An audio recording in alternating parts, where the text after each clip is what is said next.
I want to play in Europe. What the hell does that mean, right? Because Europe could be Latvia, Luxembourg. No one's talking about Latvia or Luxembourg, dumbass. So you don't want to just shove it in there. Start with the smaller finger, especially if this is the first time. Start with the smaller finger and go slow. I mean, there's a lot of things that need to change. Honey, eating it is the best thing that you can do for your man. I want people to realize I'm just human. I'm just human, and I make mistakes. So this guy, Derek, wants to know, is putting your tongue in an ass really the thing to do? Yeah, it feels really good. It's a weird one, I think. And I know you want me to toss your salad too, don't you? All right, on that note. What are you saying, bro? You are. Stop, bro. Stop, bro. Help me and stop.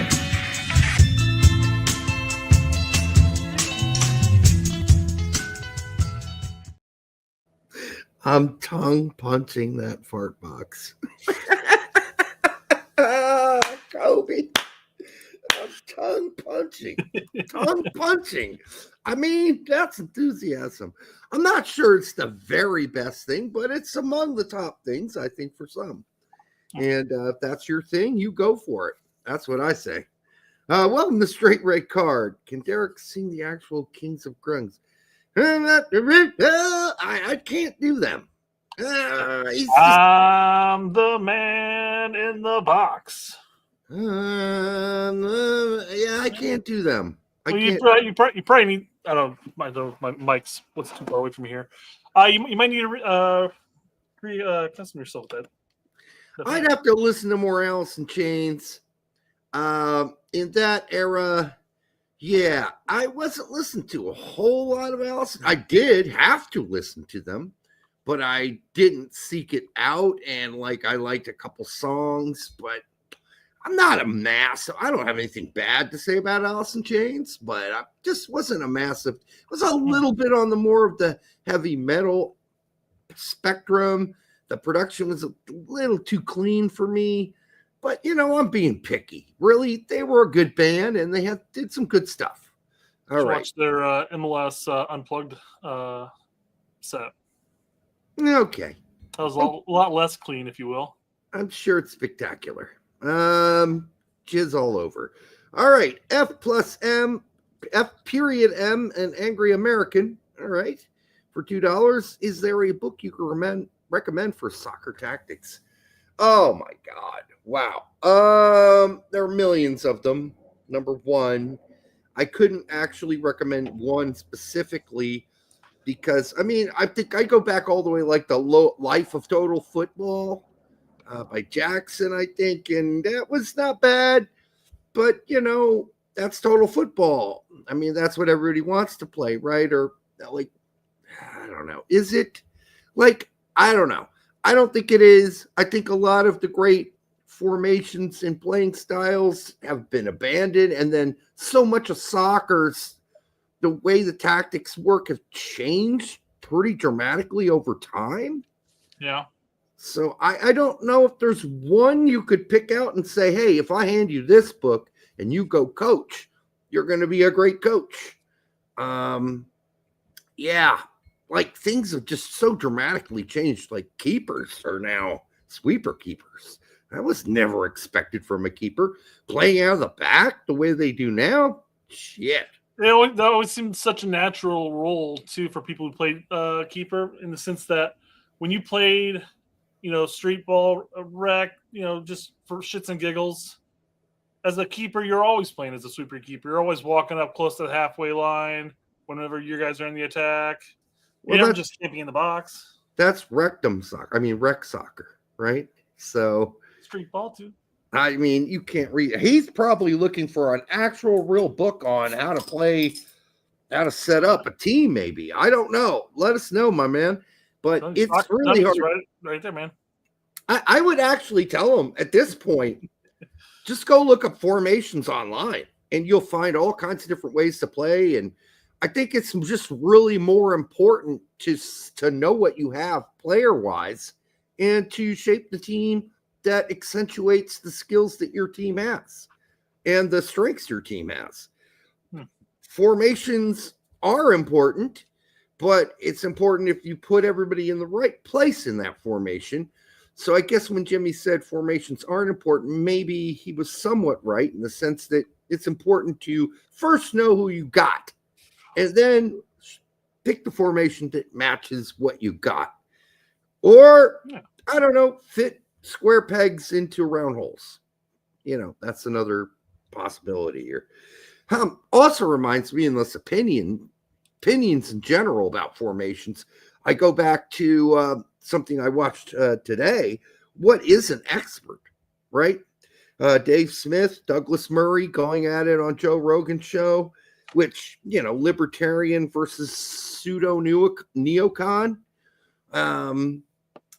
Yeah, fantastic, interesting, fun shit. I didn't get to finish it, but they did get into that argument. Who's an expert? I will tell you this. What is the real definition of an expert? Because I've just over the years seen a lot of experts who suck at what they do. They're really bad because a lot of people who do a lot of studying fall into a narrative. And that's the narrative that their life revolves around. So instead of studying World War II and just kind of objectively going with what they find, they go into it with kind of a narrative about what they really believe happened. And then there's plenty of stuff you can pick and crop and to build your own narrative about how you think what happened. And you can ignore the other stuff and hope nobody else finds it, right? So what is an expert anymore? I don't know. I know when someone's ignorant of a topic, and that's pretty blatantly clear, pretty obviously, but I don't like the word expert anymore. Well, I mean, it's getting a little more nuanced in the sense that everybody has their own biases, right? Leaning one way or another. So I mean, even looking at just like archaeology and the historical field in general. Yeah, you're leaning. What killed the dinosaurs? We have this evidence to prove it here, but no, we've always believed this type of thing. So. Right. Well, and the paper I wrote in college that said, I believe, based on the research I've done, that humans and Neanderthals had sex. And I got a C+ on that paper. Fuck you, bitch. I got it right. Sex. That was in my anthropology. They partook in coitus or fornicated. No. Would have made it sound a lot cooler. No, of course you know. I used great language. I'm a great writer, a pretty good one. And I used the technical language, and she just thought Neanderthals did the horizontal hokey pokey. They did, Brett. It's just fucking DNA proven. All right, so this cunt told me. You did, Eric. You are making yourself the teacher at this point. So if I had a chance to go back to that anthropology professor, I would have ripped her a new one, but she died, so I didn't get a chance. No time like the president to do it, Derek. Come on, she can't talk back. I'm doing it right now, but she's dead. I would have loved to come back because I kept that paper. It's the only paper I ever got a C in my whole college career. And I would have loved to jam that right down her throat because she couldn't have been more wrong. No time like the president. She couldn't have been more wrong or more arrogant. And she was the expert, right, on anthropology at the time. God, I wish I could even remember her name because I'd like to just publicly denounce her. Anyhow, it is what it is. The experts will always be able to grade you and give you a low grade because they're experts, right?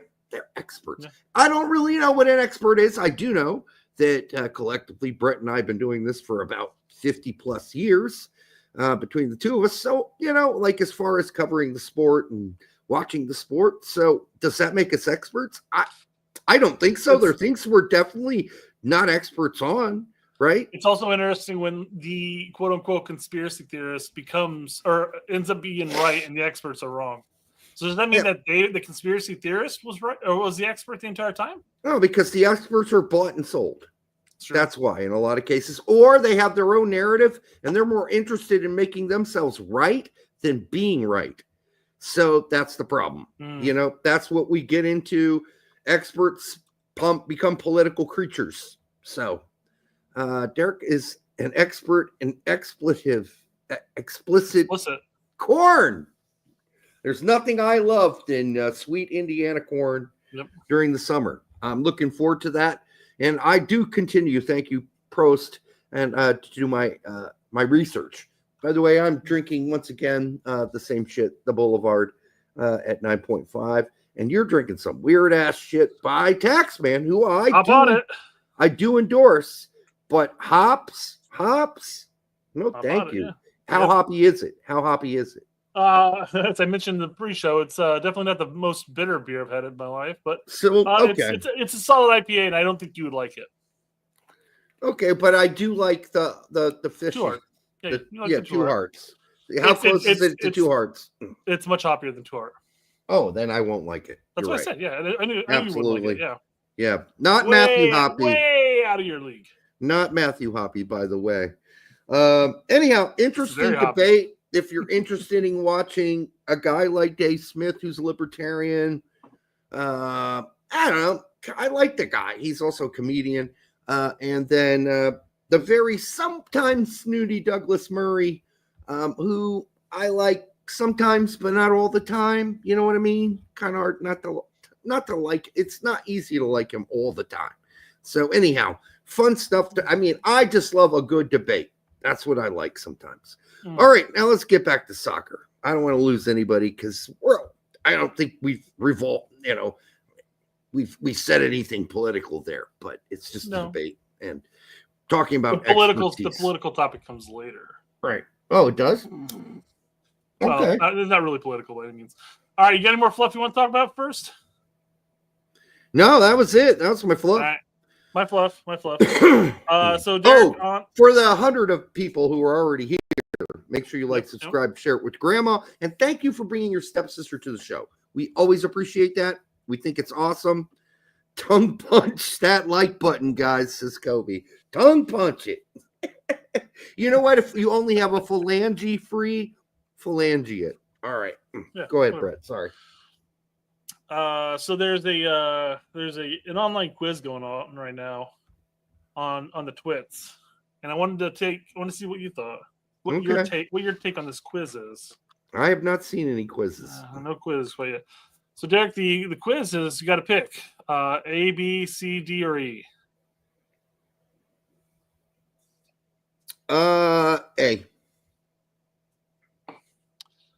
Okay. Yeah. Okay. I mean, I'm good. I'm good with B. I don't know what's happening with C there. I think B. Yeah, of course you're fine with B. You married B. I did. And I married kind of B. Yours verging on a B.5, but mine being a B. But I prefer an A. Derek, do you have any explanation what's happening with letter C there?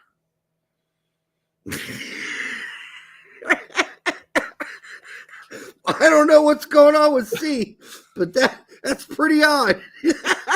Oh man, it's some food shit going on. The wind's blowing away.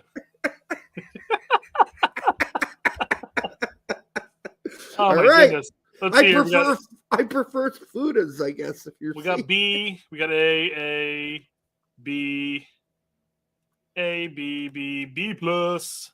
And if you pick C and she's just soft, you just getting a very, very. Plus. No, she's soft. Just imagine when she's fully erupt. Boomer saying B plus. Okay. That's what you got. That's what you have. You have a B. Kobe's picking C. I still want to know what's happening downstairs there, Kobe.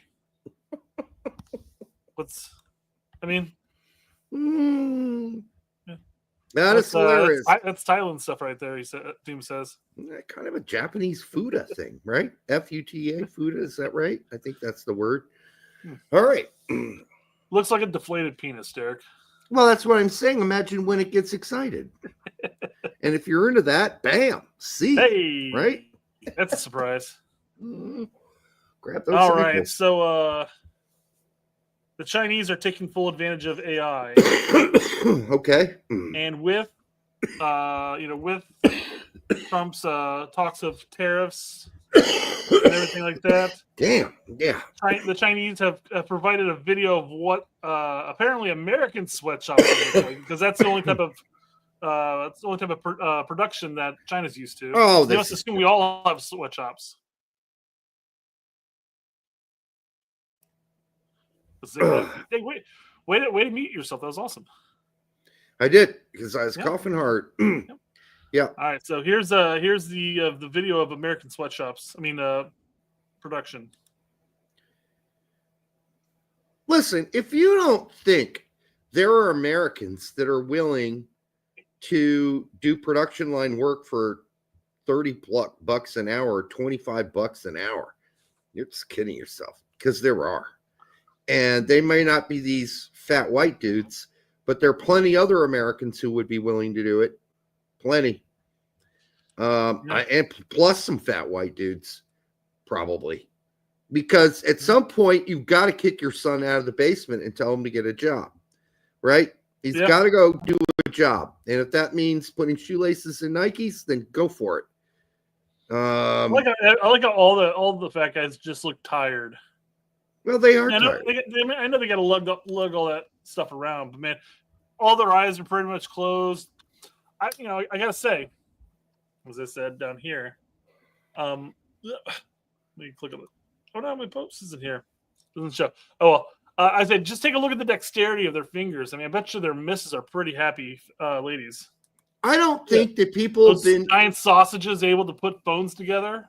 I don't think people have visited the outskirts of cities where rural America exists. There are plenty super skinny people who aren't living very well and not eating very well, who would be willing to do this job. There are plenty of people in their cities that be willing to to raise their children with some money. We'd be willing to do that job for $30 an hour or whatever it would pay. And that's probably around where it would probably land. So, and would the phones be more expensive? Yeah, of course they would be.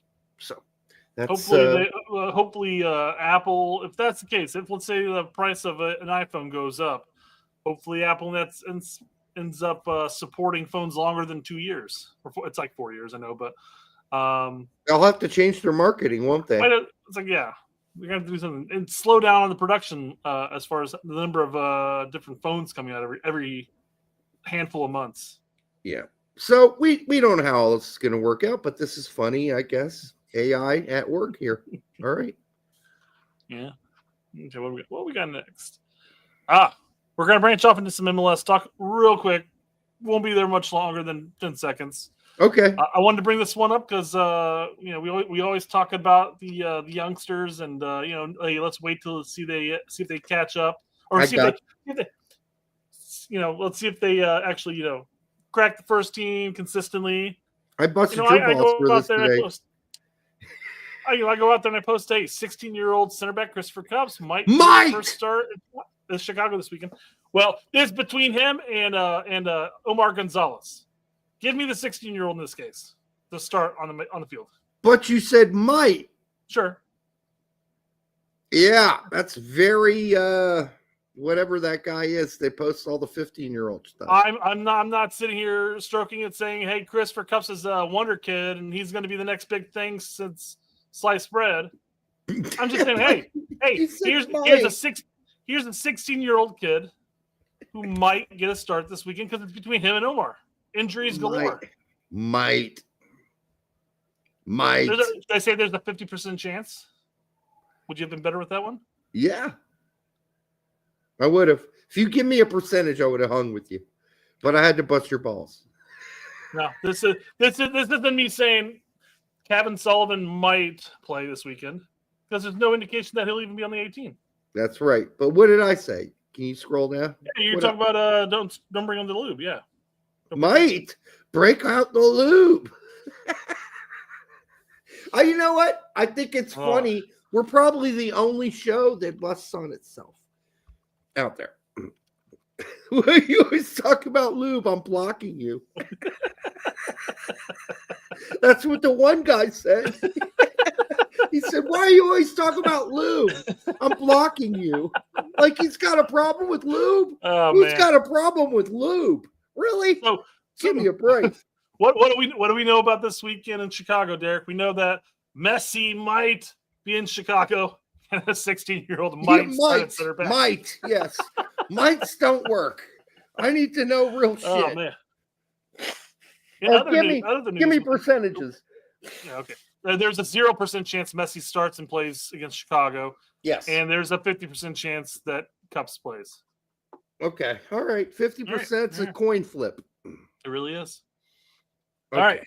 In other MLS news, they announced somebody leaked today that MLS might be breaking out into the international window or the international calendar. Let me rephrase that. Mm-hmm. And an hour or so later, nope. MLS says, "Yeah, we voted not to go next. Before the World Cup. Yep. We don't need to do this international window shenaniganery right now."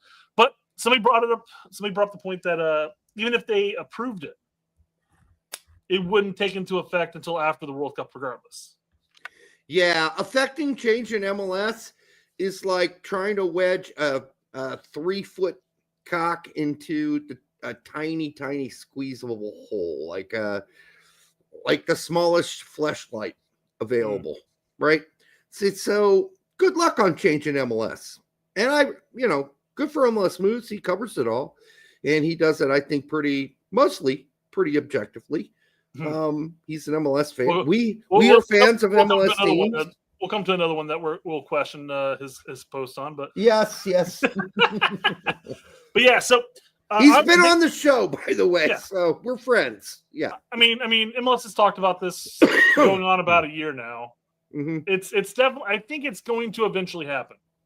Probably. When? I don't know. I think MLS is wanting to go to the international calendar. Most teams are doing it because they want to take advantage of the internet. Oh, sorry, the transfer windows properly. If they can see money in it, they'll do it. MLS teams don't. MLS teams do not want to offload players in the middle of the season. Yeah, but they also want to take full advantage of the fact that European teams spend a lot more money in the summer than they do in the winter. Yeah. Yep. So it'll eventually happen, and then there'll be a moment when they do the MLS Cup in November, December range, and then they won't pick back up until end of July, August. So there's gonna be like a half a year window of no official games going on, but there's always US Open Cup, there's always CONCACAF Champions Cup. For that 1 year, they can move that stupid Leagues Cup over. Brett, the way the things are going, I don't see it makes one fuck of a difference. Mm-hmm. They've got to get fans somehow, and this isn't going to be the thing that gets fans to come out and watch, changing the seasons. That's what they should be focused on. So anyhow, if you know us in MLS Moves, yes, we're friends. We like the guy a lot, and I think he tries to be a good arbiter of information. Julian, he's not always right. Then again, who is, except for us? Julian Fivas for $4.99. What is the comment that Edgar Moreno is talking about that the U.S. men's national team deleted about Poch? Poch is in the U.S. and not Germany, where he should be. I don't know which one is that. What is the comment that Edgar? We know Edgar is talking about that they deleted about Poch. Anybody about know? him? You can get it. It's freaking. It's CONCACAF Edgar, isn't it? CONCACAF. There it is. Let's see here. I'm just scrolling down through his history real quick. Okay. I saw it. Here we go. Okay, so the U.S. men's national team page deleted the post about Poch being at a meaningless Atlanta game. Everyone in the comments were frying them. So this wasn't the one where U.S. Soccer was talking about. Did they make a comment that was primarily based off of what Doug McIntyre was talking about? Well, Doug McIntyre actually has the contacts at U.S. Soccer, and he was given that information by U.S. Soccer to post up. And unfortunately for Doug, which is kind of his problem, whether he wants to acknowledge the fact that people are clamoring that at least Nathaniel Brown information come out, or someone asks Poch about Nathaniel Brown, he callously, coldly did MLS's bidding and posted up the info. And that's not what American soccer fans they want to hear. They don't want to hear we're scouting MLS all over the place. You need a few scouts in MLS, sure. Who are the guys over watching Nathaniel Brown play today in Europa League? Who watched that game? That's what I want to know. Well, we got the video lined up, but we're not going to cover all the topics that we'd say here. But he talked about how the goalkeeping coach is going to be watching the Colorado game for Stefan. He mentioned another assistant coach watching Luna this upcoming weekend again. That's fine. And then I don't know why he's necessarily in ATL, but because that's where they're building the new facility. And Doug actually specified as building his new facility. Yeah, well, for whatever the next year, come on, he'll be gone after that. Who are we kidding? If he stays, it'll be a miracle. I don't. We'll get into this topic more later on in the show. It's our main topic right now, so I don't know how much we want to divulge into it right now at this point. Somebody said it'd be offensive for a mainstream media person to ask Poch about Nathaniel Brown, that would be disrespectful. No, it's not. No, it's not. You can do it very respectfully. All you have to say is, listen, it seems like a lot of the fans out there are really interested in this, so I have to ask it. Has there been anybody that's reached out and contacted Nathaniel Brown? You don't have to tell us what the conversations were, but has there been contact? That's all we're looking for. How fucking hard is that, Doug?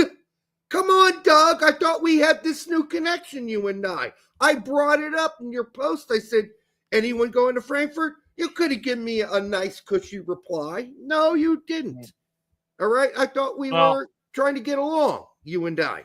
Well, Derek, the media, the full-time journalists have to make sure that they don't step out of line, because organizations like FIFA are actively kicking people out of the press hub.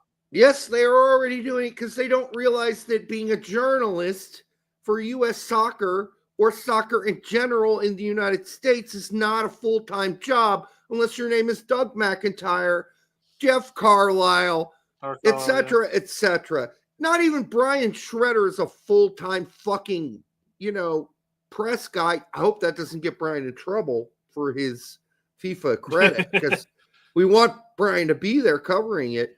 But outside of some of the big papers, no one covers soccer in the United States as their full-time fucking job. And unfortunately, FIFA's rules state that, no, that has to be your job, and it has to be for a big paper. Otherwise, we're not giving you credentials. Fuck you, FIFA. That shows a complete lack of understanding of who covers the sport well in this country. Brian Schroeder being one of the ones who cover it well. Okay? We had Lawrence Dockery on, who was doing a really good job with the women's team and the men's team for a while. He's got a busy summer of games coming up here soon. Right.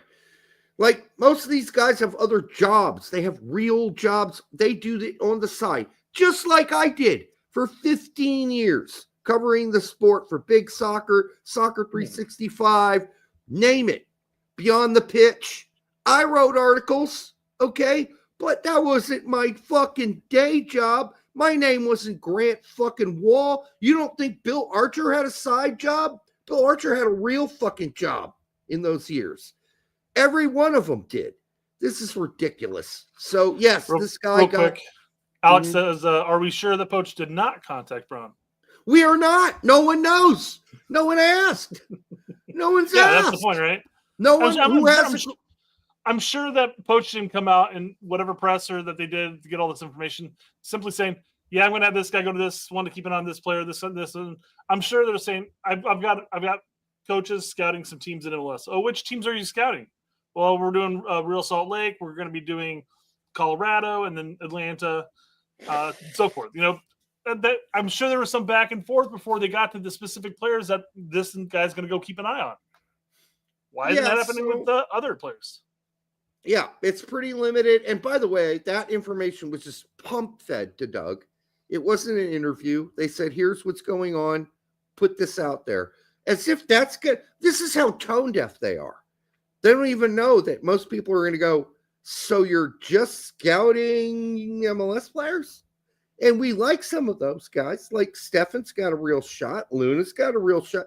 Where the fuck are you at this place or that? Why is no one scouting Frankfurt, Germany? Well, I've got a question when it comes to this, because we've had Luna in for 2 windows so far. We've had Stefan in for 2 windows. You need to scout those guys? You guys got to go to another MLS game to see, like, just to make sure. I know we saw him for like 3-4 weeks there between the 2 camps plus a couple games, but I don't know, this match against Vancouver. I'm not mentioning a random team here. We got to go see how Stefan does against those strikers. Brian White might score. Maybe they just don't want to get an MLS Apple Plus pass. Maybe they don't want to pay for it. It's easier to just go on U.S. Soccer's dime and go there live instead of actually just watching it on TV or watching the highlights. Goalkeeper, easiest thing to assess watching highlights for the. Do you think the coaching staff's going, man, I would really like to travel the United States a little bit. We can do it for free practically at this point because the U.S. Soccer's going to pay for it. But man, we can't make like half the games because they don't play enough Americans that stand a chance of being here. So we got to go to Salt Lake. We got to go to Colorado. Listen, I agree. Listen, we're not asking for much. The fans aren't asking for much. Edgar has been out there and he wrote me and said, I can confirm that according to him, Nathaniel Brown still hasn't been contacted. I don't know how he knows that. But that's what he's saying. He's got contacts, I'm sure. Huh? Said he's got contacts, I'm sure. We all do. But, can I say 100%? Yeah. If they have, just come out and say it. We've talked to him, and we're going to continue to talk to him. Thank you. That'll be the end of the interview. We're Audi 5000. That would all anybody wants to hear. I've got the game up right now. I'm replaying the Tottenham Frankfurt game in Europa League, watching this guy play left midfielder for 90 plus. And this guy's not getting a call for a Europa League team, for one of the better German teams in the league, and for a young kid who, frankly, we could use the depth at midfield, winger, and left back. He plays multiple positions. So there you go. All right, so quickly jumping back to this. FIFA Media Hub reached out to this guy and said, hey, your membership your user account has been canceled. And like we said, it's because he's not a full-time journalist. Mm-hmm. And it's just, that's insane. But this all takes me to the point, like, why don't these organizations want people covering their leagues or covering their games, covering the sport that makes them money? The more the merrier, you would think. I mean, I would imagine that MLS would sit there, and I'm using them as an example here, but if we were to play highlights, if we did like a highlight reel of Luna over the past month, it would get blocked, or it would get claimed immediately. Yes. Of course, if it falls within fair use, we could battle that and we can go that route, but it'd take about a month to do. But why would MLS, unless if you're showing the entire game or most of the game, I could understand. But if you're covering their sport, their league, and you're showing highlights to make points, hey, this is a pretty good league. Look at this play right here. I don't know why they would do it. TS, good question. Brown close to death and Jedi. No. I mean, not that. I mean, he's there. He's in the room. But I just said he can play left back, left wing, or left midfield. So that's a lot of different positions we could use some help on. So anyhow, he's also a player you just want to get signed up. Mm-hmm. So and now that JP, by the way, has posted this, he can just kiss it goodbye. He's got no chance now, yeah. No, because he posted it publicly and then he sent in his appeal. And John, you're fucked, dude. You're fucked. So good luck. I mean, I hope you're not. I hope they never saw your post. They did. You're definitely fucked. Okay. All right. Let's go to some more comical decisions by FIFA. Let's see. Hold on 1 second. Let me make sure this is the FIFA one, or if this. Brown could potentially be better than Jedi eventually. Yeah, absolutely. No. We don't know. Or, Fumar. I mean, okay. he could not. So, Wilmer Sanchez for 2. Thank you, my brother. Pochettino sacked if group in Gold Cup. All right. No. Wilmer, I don't. It's not possible. They paid him too much. He's owed too much. If they fire him, they still owe him money. They're just going to hold on to this. I mean, who do you throw in? I know who I'd throw in, but it doesn't really matter. I mean, you're still out the money at this point, yeah. You could throw in our good buddy who took over for good old Greg for a while. There, did a good job. You talking about Hudson? I would take Hudson, but I'm say, talking about BJ still in Nashville?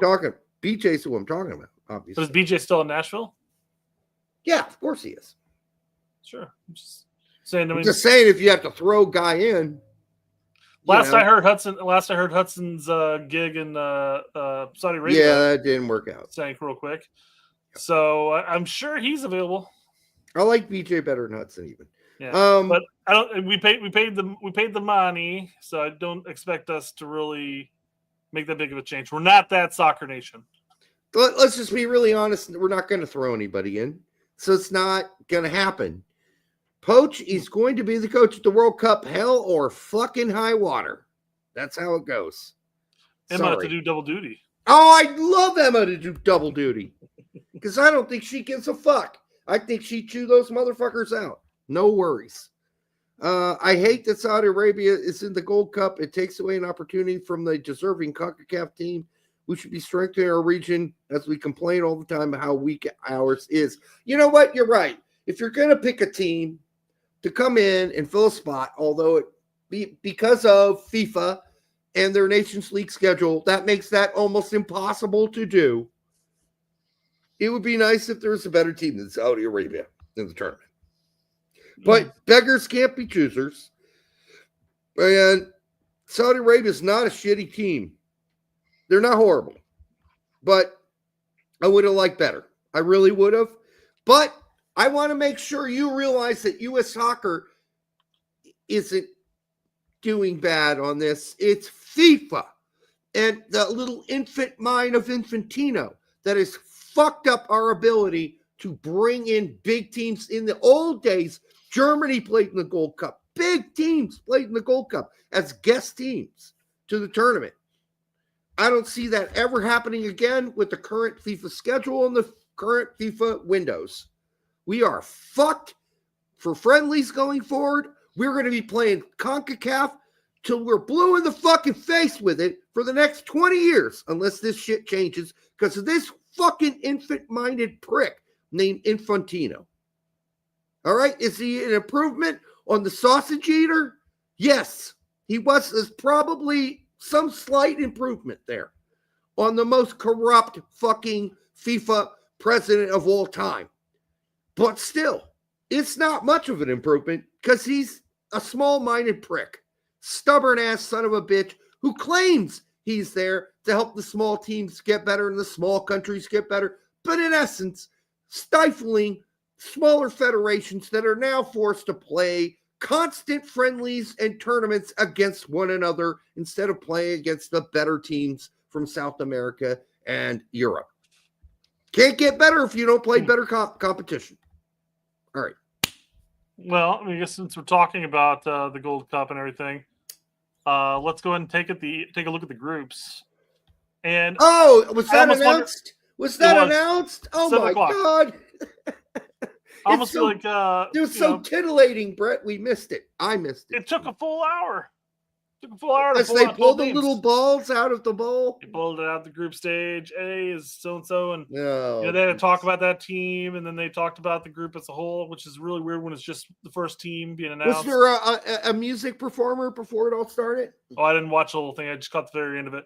Okay. It took 12 minutes to pull up the final ball. Felt like. Well, that often happens. Okay. The delayed last ball pull. Yep. So here we go. Starting with Group A. All right. Group A is Mexico, Costa Rica, Suriname, and the Dominican Republic. Well, this is all Mexico and Costa Rica. Suriname, okay, yeah, they're calling up some guys who are Dutch, ostensibly, but qualify for Suriname. That might help them. But boy, still a long way off of beating Costa Rica and Mexico. This is easy to pick. That's Mexico, Costa Rica. Easy. Yeah. Easy. And this is going to beg the question. Obviously, the PT super chat and stuff like that. If we remove Saudi Arabia, we have to incorporate some other team. What other team is it going to be, and how is that going to improve the cup itself? Now, that's not his point. His point was to improve the federation as a whole, or CONCACAF as a whole. The 3 games that Suriname and Dominican Republic in this group are going to have are going to be more beneficial than all the minnow games that they have leading into the Nations League and then the build-up to Gold Cup. Oh, it helps them. So I guess the overall arcing idea there is that, well, if we make the minnows better, it'll make us play better because we're going to have better competition consistently. Which is kind of the point of Nations League, but really sucks when you're not in Europe. Yeah. Yeah. Well, Schroederbecker, somebody mentioned, yes, great player for Suriname. We'll just see, but I don't think that's enough for Suriname or the Dominican Republic to really have a chance. Curacao, also another team with lots of Dutch players, so that makes it interesting. Could they beat El Salvador? Sure. Could they beat Honduras? Smaller chance there. They're not beating Canada. I know that Curacao definitely put up a battle when we faced it in one of the Gold Cups. That was the first year that they started bringing in, championship and below players. I mean, they're going to be a pain in the ass more than they have been traditionally because of all of the Dutch players they are bringing in. There's no doubt. But if you look at a lot of the players for Suriname and Curacao and where they play, it's not mind-blowing stuff. They're Dutch-born players with, obviously ties to both of those nations, and it'll help them. I mean, if they play their domestic talent, they're going to get crushed. But with some of the players they're bringing in from second division leagues and sometimes first, when we're talking about Becker and otherwise, yeah, it's going to help them. But it's still a leap to get past Canada. We know Davies isn't going to be there for Canada. Still, if they can call in all their players, it's still going to be a good squad. I really don't see Canada calling up a B team for this. And it's like people were talking about, U.S. is going to call up a B or C team for the. No, we're not. Nope. We have so few windows now. Poch might be considered B squad in the end because Poch might go ahead and call in some players that he's scouting that aren't necessarily considered an A squad player, but we'll see. Yeah, I think Jesse, I think Poch, they're calling up whoever is available, the best that they can get. And that's going to be as much of an A team as they can possibly get their hands on. I can't see it as we head to the World Cup being any different. There aren't many other major things going on. You need to test the team now. You need to get them prepared and get them as familiar with one another as possible. Now, you don't want to wait till next year to do it. So this is it. And then this is an interesting group. Group C. Panama, Jamaica, Guatemala, and Guadeloupe. Well, I think Guadeloupe's probably shit out of water on this one. But, could be an interesting battle between the other three because Guatemala can show up, at least in the old days they used to. And Jamaica is a train fucking wreck, playing-wise. They got a great roster, but they don't know how to play together. Still, I think it's hands down going to be the top two. And I think it's the way they're organized here. I think it's always going to be the top two until we get to our group. Our group's going to be a little different. Yeah. I would still see this be Panama and Jamaica with a very small chance that Guatemala could pull an upset somewhere. Pineda saying that Guatemala is only taking domestic players. Guatemala basically has mostly domestic players. I'm sure there's plenty of Guatemalan players here at the stateside, USL or USL. There's some, yeah. I don't know if you want to call them domestic. I mean, they're domestic American base players. I think Guatemala will pick whom they can from the USL. I think they will try. Yeah. Especially since they're about to be Division I teams in the United States. Hey-oh. Oh, yes. Yeah, so Group D, final group. Yeah. We're supposed to win this. Hands down. No problem.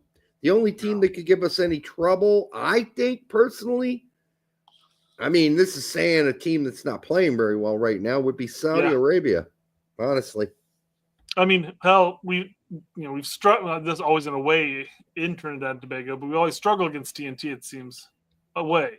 That's but we're true. home. We're home, and we almost always dominate TNT at home. So we got that going for us. I mean, we got the easiest group. This is the easiest group. It really is. Mm-hmm. So you can't get out of this 3-0. We got problems. So we'll see. I mean, I would look at this and say so Saudi Arabia being the second team, assuming that they, beat Haiti and Trinidad and Tobago, they're going in as well. If you look at just the other second teams here, Jamaica, Honduras, and Costa Rica, I mean, well, would you really want to swap them out? Our second team, Saudi Arabia. That's what I'm saying. Yeah. Yeah. So, well, yeah. I mean, I think we're underestimating Saudi Arabia. They've qualified for a World Cup before, which is more I can say for Haiti. And they did beat Argentina in the World Cup as well. TNT hasn't qualified since 2002. Something like that, yeah. They did beat us at their place in 2018. That was something, But, I love Fumar says we are Jamaica. He's right. We got a good team on paper, too, just like Jamaica. Now, we can't pull our shit together, man. Like, Jamaica's got some great players. But, hey, Poch is upset with how our players played. I mean, it surely wasn't just, Oh, well, that's what Doug said. He said privately. I don't know who Doug heard that from. Mm-hmm. Did he hear it from Poch? Fuck no, he didn't. Not privately. I can say that Poch was angry with the players' performances. Yes, he said that. And, good. I'm glad. I hope he really was. I wish we could have gotten that behind-the-scenes U.S. soccer footage in the locker room after the game. But we're not going to get to see that. For obvious reasons. Nobody wants to watch Poch yelling at players. Maybe we'll see it 10 years from now. Because we did see it with Bruce. Behind-the-scenes video of him getting on his players through the trip through the 2002 World Cup. But we're also really connecting with the players, too. And those players did not need a foot up their ass to get motivated. Is Fox doing the Gold Cup? Yes. I'd say Fox's penis is too small to fit into the Gold Cup. They'll easily fit into it. The question is whether or not they'll satisfy us and the Gold Cup with their coverage. Or will they blow smoke up our ass? Lawless, let us know. Okay, well, jumping back to some fun FIFA topic. Apparently, FIFA is entertaining the idea of on 2030 to go from 32 teams to 64 teams. 64? So Fiji will make the tournament. Yes, Island Nations, unite. Oceania will get 3 spots.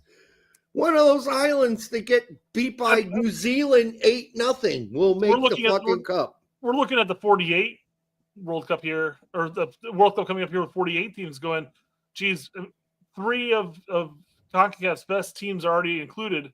How the hell are we going to fill in the rest of the CONCACAF squad? Everybody's in, Brett. Everybody's in. God, this is the equivalent. This is the equivalent of MLS constantly changing the number of playoff teams. What? I mean, that's every South American team. You might as well put them all in. All of them. Let's see. There's 200 and some change FIFA sanctioned national teams. Let's just do them all. All of them can come. can come. Yes, everybody gets to jerk it. This is just ridiculous. This is too massive of a bukkake. There should only be a limited number of people in a tournament. 40 is already way too many. 32 was ridiculous at one point, but now 40, we got 40. 40 that's already too big of a bukkake. No one can handle 64. Well, yeah, I mean, what what is it? There's Asia, there's Oceanic, Africa, Europe. So there's six federations, right? Correct. So yeah, it's a minimum 10 per federation, assuming you did that. Well, but on average, we know that Oceanic won't have 10, of course. They'll have 3. I think 7 of those are probably 4 of those are probably going to go to Asia, and the rest are going to go to Europe. But hey man, you'd have to imagine all of Conmebol in. Liechtenstein's got a shot. Yeah, does the Vatican have a team? They got a shot. The Vatican. Come on, man. 64 teams. Why don't you make it 69 so we can all at least giggle about it? Christ, oh, giggity mighty. Jesus H. Christ. Yeah. No 64. No 64. No on 64. Well, I mean, from our standpoint, there's no chance that another 2018 would ever happen. What? You know what? No and chance. This is the Conmebol precedent. Qualifying is just worthless. Right. Conmebol, that's every team in Conmebol. They're only a handful of those teams, man. Everybody makes it, of course. He wants this proposal to pass. Every team will make it. Every single one, except maybe one. Maybe Venezuela gets lost out. Sorry, Venezuela. Bolivia, or Peru. But come on, everybody else is making it. Every single team. Only one team won't make it out of Conmebol if we move to 64. Because they're going to get an expansion just like everybody else. And God help me if they expand, Oceania bought more than 3. And this is intolerable. This guy's a fucking moron. It's going to bounce up to 128 next, and then we're just going to have the World Cup on 3 different continents, and then the finals will be at one specific continent. But at that point, it's just qualifying. Yeah. The World Cup starts at 128, which is like, we used to call that qualifying, but now we're just going to call it the World Cup. All 128 teams. Good Lord. Seriously, this Fucking is ridiculous. hate. Well, going from a fun topic like that to the Olympics. Oh, by the way, Guam's going to cock, says Kobe. Yeah. He meant cook, but he said cock. All right. Falkland Islands has a squad of fucking sheep. Bah, bah, me, kick me the ball. Yeah.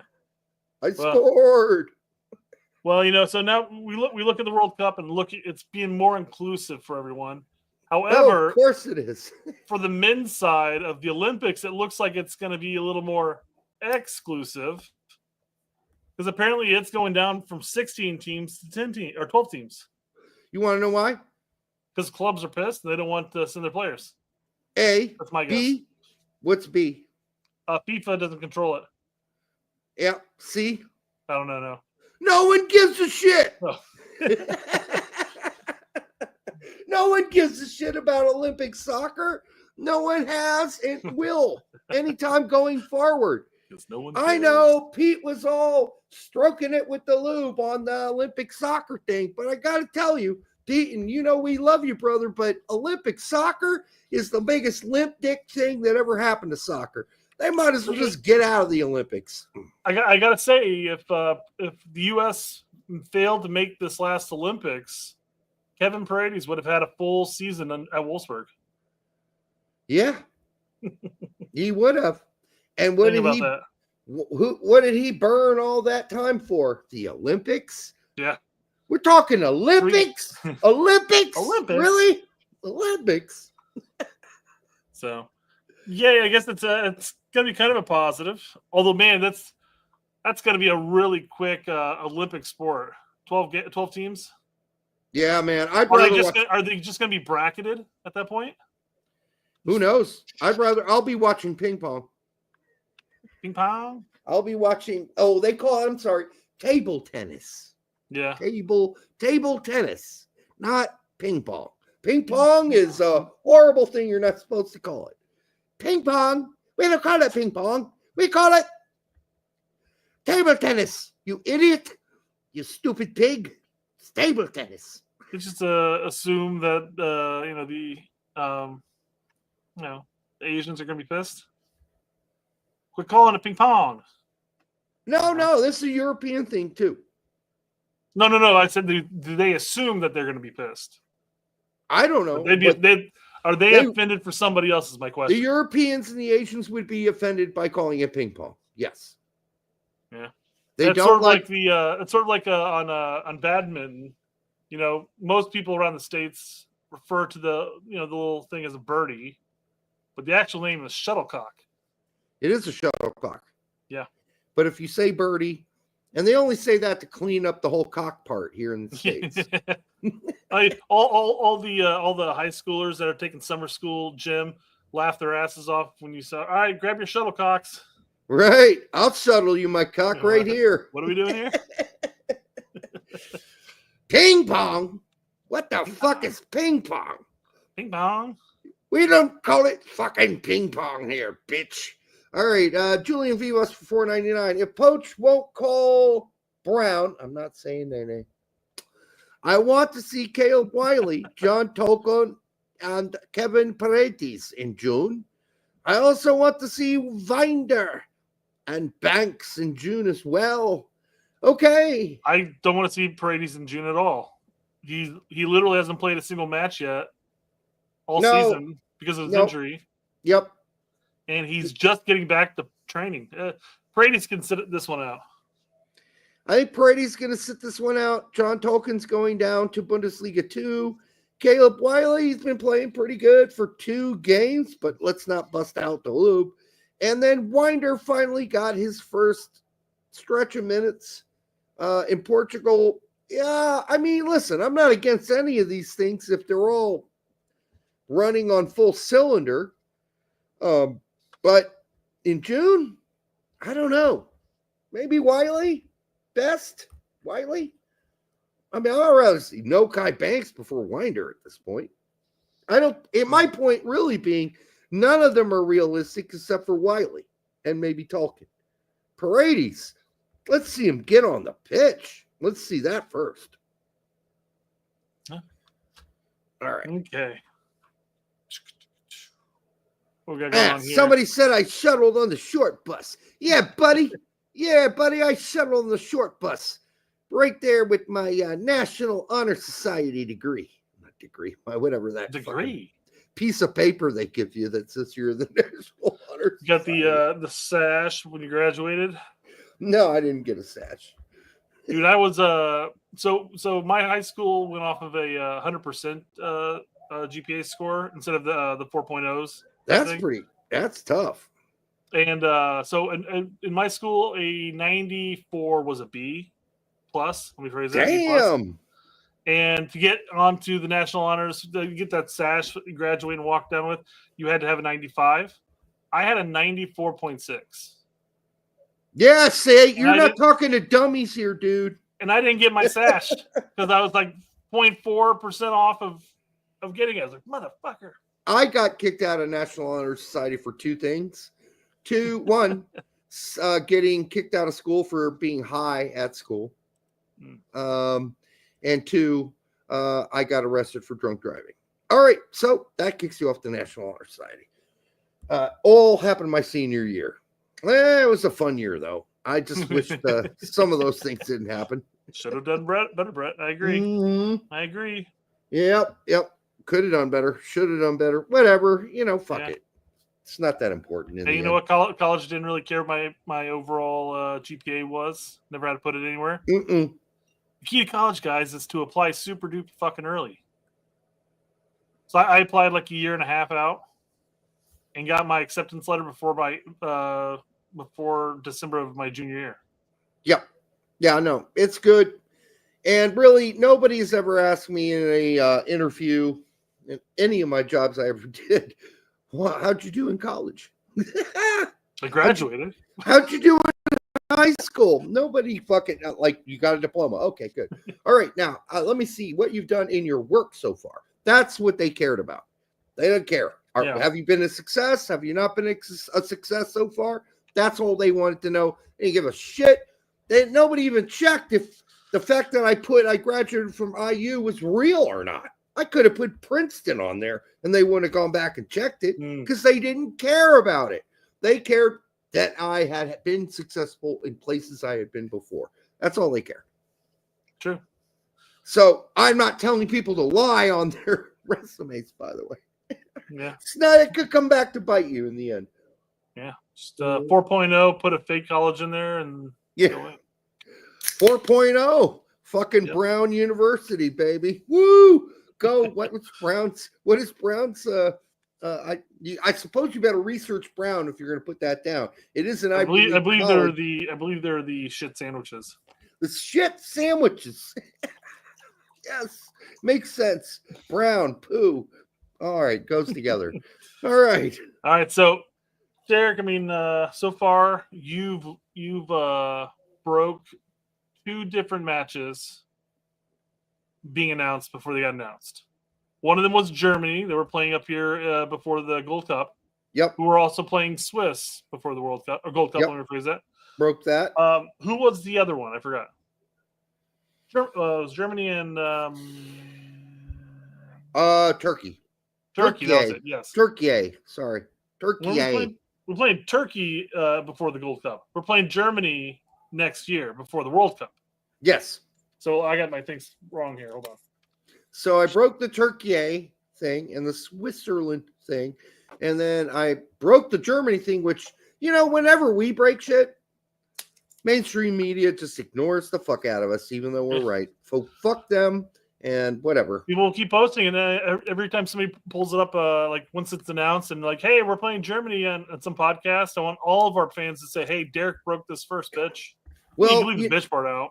But the big thing is if Doug goes to the U.S. Soccer and says, yeah, I read this fucking tweet from this twat that I can't stand named Derek Ritchie, and he got the Turkey thing right, and now he's saying Germany's on the schedule. Is that right? Now, Doug, listen, he's probably... Sorry, Doug, nothing's been announced yet. He's not announced yet, Doug, so I want you to clamp down on that and not say anything. Okay, Doug? Doug, please don't say anything. Do it. Or else we're cutting you off. You know how that works, Doug. We're going to cut you off. Doesn't matter what these cocksuckers say out there. They're not important. They're just loud, toxic assholes. So you just stay on board with us, Doug, and keep those lips zipped. Loose lips sink ships, Doug. He should just be posting an article or per sources. We're playing Germany before the World Cup. Or we're likely to play Germany before the World Cup. Doesn't have to divulge that's you. By the way, Doug, I know we're joking on you here, but I did enjoy our conversations, so I hope they continue. I just busting your balls a little. No big deal. So back to the point, though, we have Swiss and Turkey coming up before Gold Cup, and then we know Germany before the World Cup. However, we have news on a couple other windows here. Yep. We're playing Japan in September. We're playing the Japanese in San Diego. I don't think we have to necessarily say apparently because they are coming stateside because they're also playing Mexico in the same window. Yes. So in that Doug McIntyre interview, Mossy mentioned it. Hey, I heard that we're playing Japan and rumored South Korea as well in September. So that's the rumor. That's the rumor. That's not announced yet. Mossy said that, but what did McIntyre say? He heard about the Japan, but the South Korea is kind of rumored at this point. Something like that. I'm paraphrasing, of course. All right. Yeah, I don't know why we keep this a secret for so long. It's just so dumb. How's that? It's fine. It's fine if U.S. Soccer wants to sit there and say we're not announcing anything, but we're in talks with Japan and South Korea for September. That'd be fine. Because if it falls through for whatever reason, it doesn't matter. I mean, we're going to lose Japan. We're going to lose. Well, those I want to face more of those teams. So if we do challenge ourselves and we do lose, that's fine. But when we play teams that we should be beating and we lose, then that's where the problem really comes into play. Let me clarify. The team as situated currently will lose to Japan. If we fix some shit before September, maybe we could win. But what I just saw, we're losing. We've got a minimum of 5 games, maximum of 8, give or take. Yeah. So we got time to right the ship before Japan and possibly South Korea. However, they've also unofficially announced that in October we're playing 2 other non-Euro friendlies. Okay. Is that going to be South American? Is that going to be African? No more Asian teams? I'll let you know when my my leaker tells me. You got a magic 8 ball. Is it going to be Brazil? Unlikely. Son of a bitch. No, I don't know. At this point, I don't know. We'd have to go through all of everybody's schedules and what they're committed to already, what tournaments, etc. So we'll see. But I trust my guy 100% or gal. So now I know. Obviously, we've given Berhalter the rightful excuse of, hey, my schedule isn't my fault. I didn't want to just play all these CONCACAF teams. We just couldn't play any of these other teams. And I know that there is the World Cup coming up, so teams are going to want to come here on some windows. Yeah, get situated. But I mean, just gauging the teams that Poch has played so far, he's had a pretty successful tenure as far as acquiring teams to play, not necessarily playing against them per se. Right. I mean, things are opening up for certain reasons. Sure, 100%. So yeah, got to take advantage of those reasons, and also just the 204 of you that are here now. Make sure you like, subscribe, and share it with your grandma on both X. You can do it on X. You can like it, and on whatever page that you found it on, and then on YouTube. Make sure you hit the like button. With a phalange, or you can tongue punch it, as our friend said earlier. Tongue punch the like button. Tongue punch. Yeah. That's the only way to do it, by the way. If you're going to go in and, decide you're going to toss a salad, you got to go in 100%. Like, dilly-dallying around, not worth your time. Go in 100%, bold, do the job, or don't. Like shit or get off the pot sort of situation, right? Either do it right or, don't do it at all. All right. Fully commit. So yeah. So I brought the national, or sorry, I brought up that Japan friendly announcement primarily because Lawrence Stocker ended up posting it.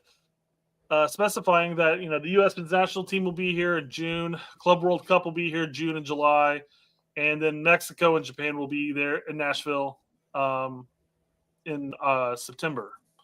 So it's going to be a busy time period for Lawrence to cover the game all around his area. I know he's in Memphis, of course. He said that's a 3-hour drive for him, but he's going to have a lot of time to do so. But did you know who FIFA Club World Cup is utilizing to market the Club World Cup? Donkey Dick? No. Yeah. It's from Gio on their graphic. So Gio has been, hey, the best of the best. New seats available. And this is right after Bill reported that fucking Dortmund told Reyna to go take a hike. Yeah. Which is ridiculous. Reyna's wanted to take a hike for about 2 years. They wouldn't let him. They kept forcing him to sign contract extensions. And in fact, as I explained to Max Bredos today, who didn't know about it, the part of the Nottingham Forest deal was for the loan. They're like, no, we're not loaning you to Nottingham Forest. And his agent pushed. And finally, Dortmund said, okay, we'll do it. We'll loan you to Nottingham Forest, where, you'll get a modicum of very mild minutes. But we'll loan you if you sign another extension for us. Okay? But this is back when Dortmund still had plans for Gio Reyna. Dortmund still thought they could rebuild his value to at least 15, 16, maybe 20 mil and play him a bunch of games this season and start him at least a handful of games, but play him enough to rebuild his value. Well, they did. They started him. They played him for a good window when he was finally healthy. And what did he do? Dick poo. And so now, finally, and I am glad that this BVB news blog, who's been wrong about absolutely every report they have ever put out about Reyna, because they've never actually cited an actual German newspaper prior to this on any of the reports on Reyna. And maybe if they have, those have been bullshit too. He finally maybe gets one right. Good for him.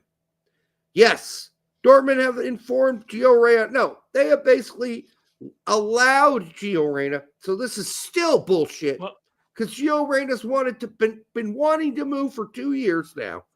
And they finally said, we're going to let you do what you want. Not, we've informing you, you can go fuck yourself, which is what this says. They are forced. Their hand is forced to do so because Reyna's not going to resign. Why would he and why would Dortmund at this point, quite frankly? He doesn't want to play there. They've got 1 more year left on his contract. Of course they're going to say, hey, bro, yeah, we're going to shop you. Your agent do his thing. Find somebody because I know you want to go, and I'm sorry, but we got to offload you too. Yeah, we know you want to go, so yeah, we're just going to give you the thumbs up to finally do it. And yes, we stretched out your extensions as long as we possibly could, hoping with a handful of starts and maybe some actual playing time, you could raise your value, which you haven't. So now we're just fucking done.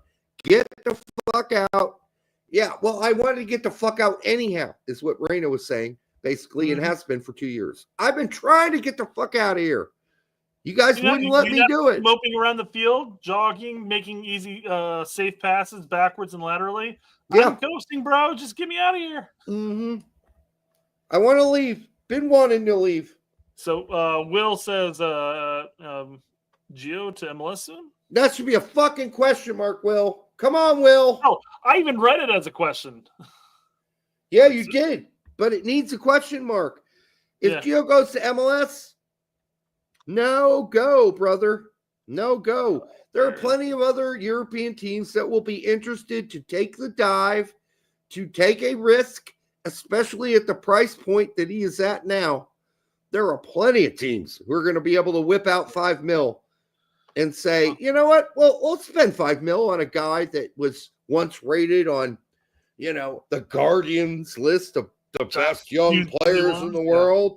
Yeah, we'll give it a go for $5 million. Shit, that's pocket change for us. Whether that be, a mid-level EPL team or a mid-level Bundesliga team or a mid-level Italian team, somebody's going to be willing to whip out $4 or $5 million. What about a top Dutch or top Portuguese? Well, it's going to be up to be a really top Dutch team because there's really only a handful that can afford that. Yeah. Portuguese, again, really high level. You're looking at Porto and Benfica. And I don't think that's a good move. But so maybe somewhere in Italy would be a good move. Mid-table Italian team. AC Milan is mid-table. Andy says, are we going to act like Gio can just walk into any starting 11 in European team, be realistic? No. This is the whole point of them shopping Gio around. Yeah. They need to start looking for interested teams and gauging which team is going to be most beneficial to them. As I mentioned beforehand, and somewhere just on somebody else's post, I think it was on Tax post of this. I'm hoping he stays within a top 5 league, but he needs to go down to like a mid-table team, and he needs mid-table or lower. Yeah. He needs to get consistent minutes. Now the consistent minutes is on him. He's got to go there, do the work, and make it known that he's the starting. He should be in the starting 11. That's all on him. The only problem for him is lower table teams, mid to lower, in most of the big leagues, aren't playing a CAM. right? That's the trouble.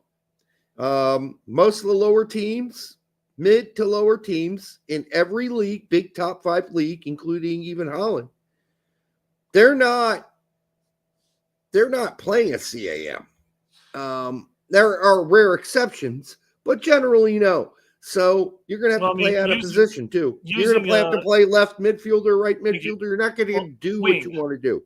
Because so using like PSV as an example, when they break into a 4-3-3, their attacking wings, outside strikers, don't generally come back and defend. So that'd be the ideal. That'll probably be the most realistic spot for him to find a spot. You're not going to PSV. I'm using them as an example. I'm not saying he's going to go to PSV. I'm saying that type of position and that type of formation, what he used to do at Dortmund before he got injured, because he used to play left wing for Dortmund. There are really only a handful of teams in Holland. Well, all the Dutch teams like to play like they're all fucking Ajax or something from the mid 1980s, or 90s. Some of them need to get a grip. Could he play at Utrecht? Absolutely. He could tomorrow. Or go ahead, Eagles. I would really think that that's a little lower of a standard than I was thinking. But, who knows at this point? What if he goes to, say, Utrecht or something like that, and he plays week in, week out, does incredibly well, and then gets picked up by a PSV or an Ajax in that situation? I'm not saying that he should languish. He could spend the next couple of years rebuilding his career in a lower league like Eredivisie, rather than hoping to crack a mid-table team in the Bundesliga or Serie A. He's got a lot of room to rebuild at this point. Have we really fallen all the way to Gio going to Utrecht? No. Has he regressed to the point that he's an Aronson brother? I don't know. I just don't see it that way. I think he could go to France and play for a top 8 team. Sure. I think, he could go to Italy and play for a top 10 team. I don't know. We'll see what happens. Because the price level... It's not for the lack of skill. Gio's got the skill. At that point, it's going to come down to his personal work ethic and what he provides week in, week out. And then will he go? And I'm sure he will. With a chip on his shoulder. I'm sure he will. He will go saying, you guys fucked me. And I'm going to go show you. I would love to see him play at a mid-level German team and just kick Dortmund's ass on occasion. I don't think we're going to see it. I don't know. I don't know what we're going to see. He's just gone. And we said this actually a month ago. He's gone. Yeah. That Dortmund are done. They did what they're going to do. They tried what they were going to try. We told you what they were going to try to do. They tried it. It didn't work. And he's probably lost more money at this point. He's probably down to like a $5 million, $4 million player. He's basically a really good MLS player in a lot of people's minds. They're probably going to still try to get $8 million for him. I guarantee you they're going to try to get 8 to 10. Guarantee it. That's the price they're going to put out. Guarantee it. I think they'll fold in the end, but they have to, because as you said, there's only one year left. Yeah. So Jay mentions almost no U.S. men's national team player who went to Europe to him and then came back to MLS, helped their U.S. career. I'm having a hard time of thinking of one. And I said Donovan. Yeah. That's true. But did he ever really fully commit to Europe? No. Oh, no. He didn't. So I guess that'd be the difference. Great loans at Everton. Well, at least one. Second one was shorter and a little abbreviated. Time at Bayern was garbage. And even the younger years we don't need to get into because he just didn't want to be there. So I wanted to go over a couple of pundits and just go over what they were saying about the whole topic. No, I agree with you. So Max says should have been 2 years ago. Well, sure. Well, but I replied to him. I don't know if yours first one. There we go. Yeah, I said 2 years ago he did want to leave. They wouldn't let him. They forced him to sign a contract extension before his loan to Forest as part of a compromise. Otherwise, they wouldn't even have let that loan happen. They I think weren't 2 willing years, to 2 years ago would have been the summer before that loan happened in the winter. More of a year and a half ago, yeah. I mean, at that point, though, he was just literally coming back from injury. I mean, I don't think anybody. So he was saying after that year of being the super sub coming in off the bench, and I think he put up something like 7 goals and 4 assists in that half a season. That all happened after the World Cup, I believe. Yeah. After that half a season is when I think Max is saying that he should have left. And maybe that could have been the highest moment of his career prior to that one season with Bellingham and Holland before his injury. I mean, that would have been the highlight of his career so far at that point. So that would have been a smart time to do it. But then again, Dortmund still had high hopes on him, and he still had multiple years on his contract. I mean, and he was still priced at that point something like 20 some odd mil. Yeah, so there are a couple things that could happen here. There could be a bigger than expected club that goes, nah, you just fuck this kid. We're willing to invest in him 100% and play him. Or he'll just end up in a mid-table team somewhere in the top 6 leagues somewhere. You know, that's where it's going to happen. We'll see what happens there, but I saw some comments like, oh, he got 20 minutes in the Champions League game. Well, the game was over when he came in, number one. And they're like, yeah, he just kind of walked around. That's not what I saw. I didn't see a guy who walked around. I saw a guy who was really trying to get an open space and find open space and be an outlet. And some of the best moments that Dortmund had in that second half were when Gio was on the pitch and he almost scored. He could have scored, but it was a great block by the defender, whoever the fuck that was. So Andy goes on to say Gio has not looked like a top 5 player since 23 and 24 Nations League. Well, the 23 Nations League is when he got his broken leg thanks to Canada. Correct. And he was out for half the season. Yep. And then the 24 Nations League, he came in off the bench against Jamaica and single-handedly saved us. Yep. And I don't recall the match against Mexico, how he did in that performance. So I can't say that or not. But then after that Nations League, he played like in one match for Dortmund and then got injured for the remainder of that first half of the season. People forget that he's been injured all the way up through to about December January, of 2020. Yeah. Yeah. And August through December he was injured the entire time. He came back in January and played 2 straight matches. One of them being against somebody in the Champions League. Was it Barcelona? He might have played in December. I don't know. But still, he was out a good long fucking time is the point. So, listen, we're all kind of down on Gio right now. I mean, Brett and I are not. I'm more optimistic than most because I'm sitting here going like, he needs to get the fuck out of Dortmund. And then at that point, if he continues to flounder around, then yeah, I'll start being down. And when you say a top 5 league, like he doesn't belong in it, can we be really clear about some of the teams in top 5 leagues? Have you seen the bottom of the Premier League? Those are basically championship teams. Have you seen the bottom of the Italian league, including Venezia? Those are garbage teams. Those are really garbage teams. Have you seen the bottom of the Bundesliga? Whew, there's some horrible teams down there. So if we're talking about top 5 leagues, there's a lot of space between the worst teams in that league and the teams that are mid-table. There's some space there to negotiate a contract. Werder Bremen's probably going to stay up. Why not Werder Bremen? Who knows? We just don't know. And so we don't know who his connections are with. And that will go back through all of the assistant coaches he's had, all of the contacts he's had that know coaches. And he's been in Germany long enough to have a lot of those contacts. So I wouldn't be surprised to see him move to another Bundesliga team.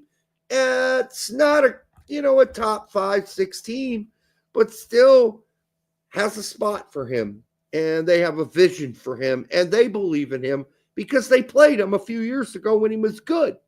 And they saw what he could do. when he was inspired and young and fervent and arrogant. And you need that arrogant Reyna back, honestly. Go ahead, Brett. Sorry. Brian, good friend of the show, says shocking. My friend Brian is your friend too.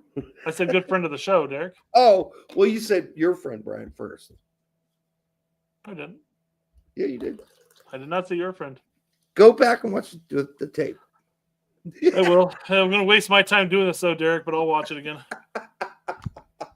Don't bother. It's okay. Because you know I'm right. Thank you. Appreciate it. No, it's not. Alexi should says that Gio should triple stamp, a double stamp, and announce that he has informed Dortmund that they can look for new players. No, I agree, because he's been trying to get out of there for 2 years. So Gio goes, I know that you know that I know that I can look for other teams. Dortmund can go fuck themselves. I have watched so many Dortmund games this season. I'm so bored of that team, dude. They're fucking annoying. And they got the worst defense ever. Really. This is the worst Dortmund back line and midfield. Worst Dortmund attack, too. No, this is bad all around. No, I get, yeah. Right. It's just painful watching them. And, I mean, they're not my team anyhow. They were my team because Pulisic was on the team, and then fucking Reyna was on the team. And then, God help us, when the guy with the Matisse, what's his name? Albert. Yeah. I mean, he's going to end up there too. So we're going to continue to have to watch this Dortmund nightmare for more years to come. And we're going to do it because we want to serve you out there and let you know what we're seeing. So what else we got tonight? We got to be shrinking it. It's got to be. And then we're down to the final topic here. We're down to the turtle. I want to pull up the Doug McIntyre interview. Not interview. He's kind of a co-host this week because Stu Holden couldn't make it and Alexi couldn't make it. So Mossy was running the show and solo. He's like, "Hey, usually we bring on Doug as a guest, but today I think I'm going to bring him in as a co-host." I feel like we're picking on Doug tonight. Well, no, he's the one not making the announcements of stuff, so we're talking about it. No, I know, no. I think our criticism of what's been said so far has been fair on Doug. Mm-hmm.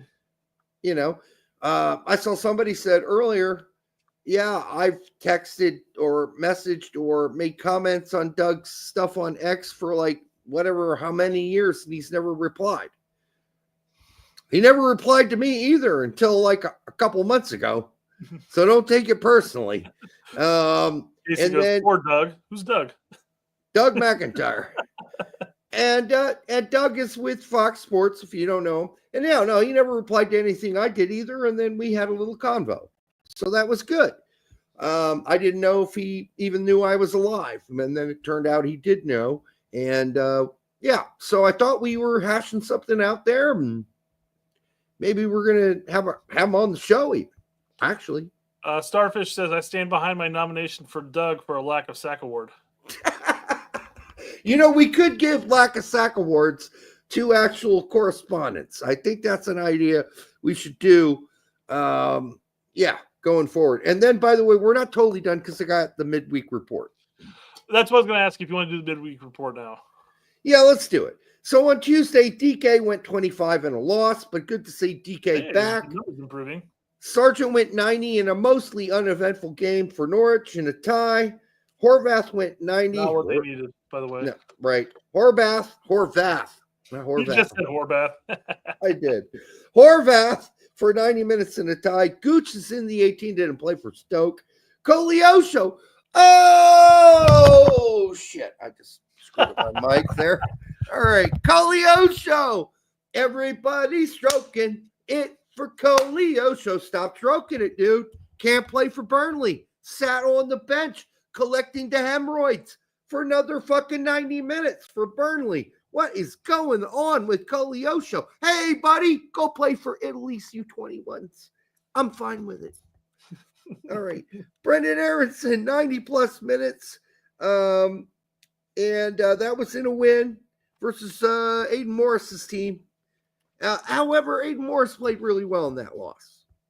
Brendan Aronson is all right.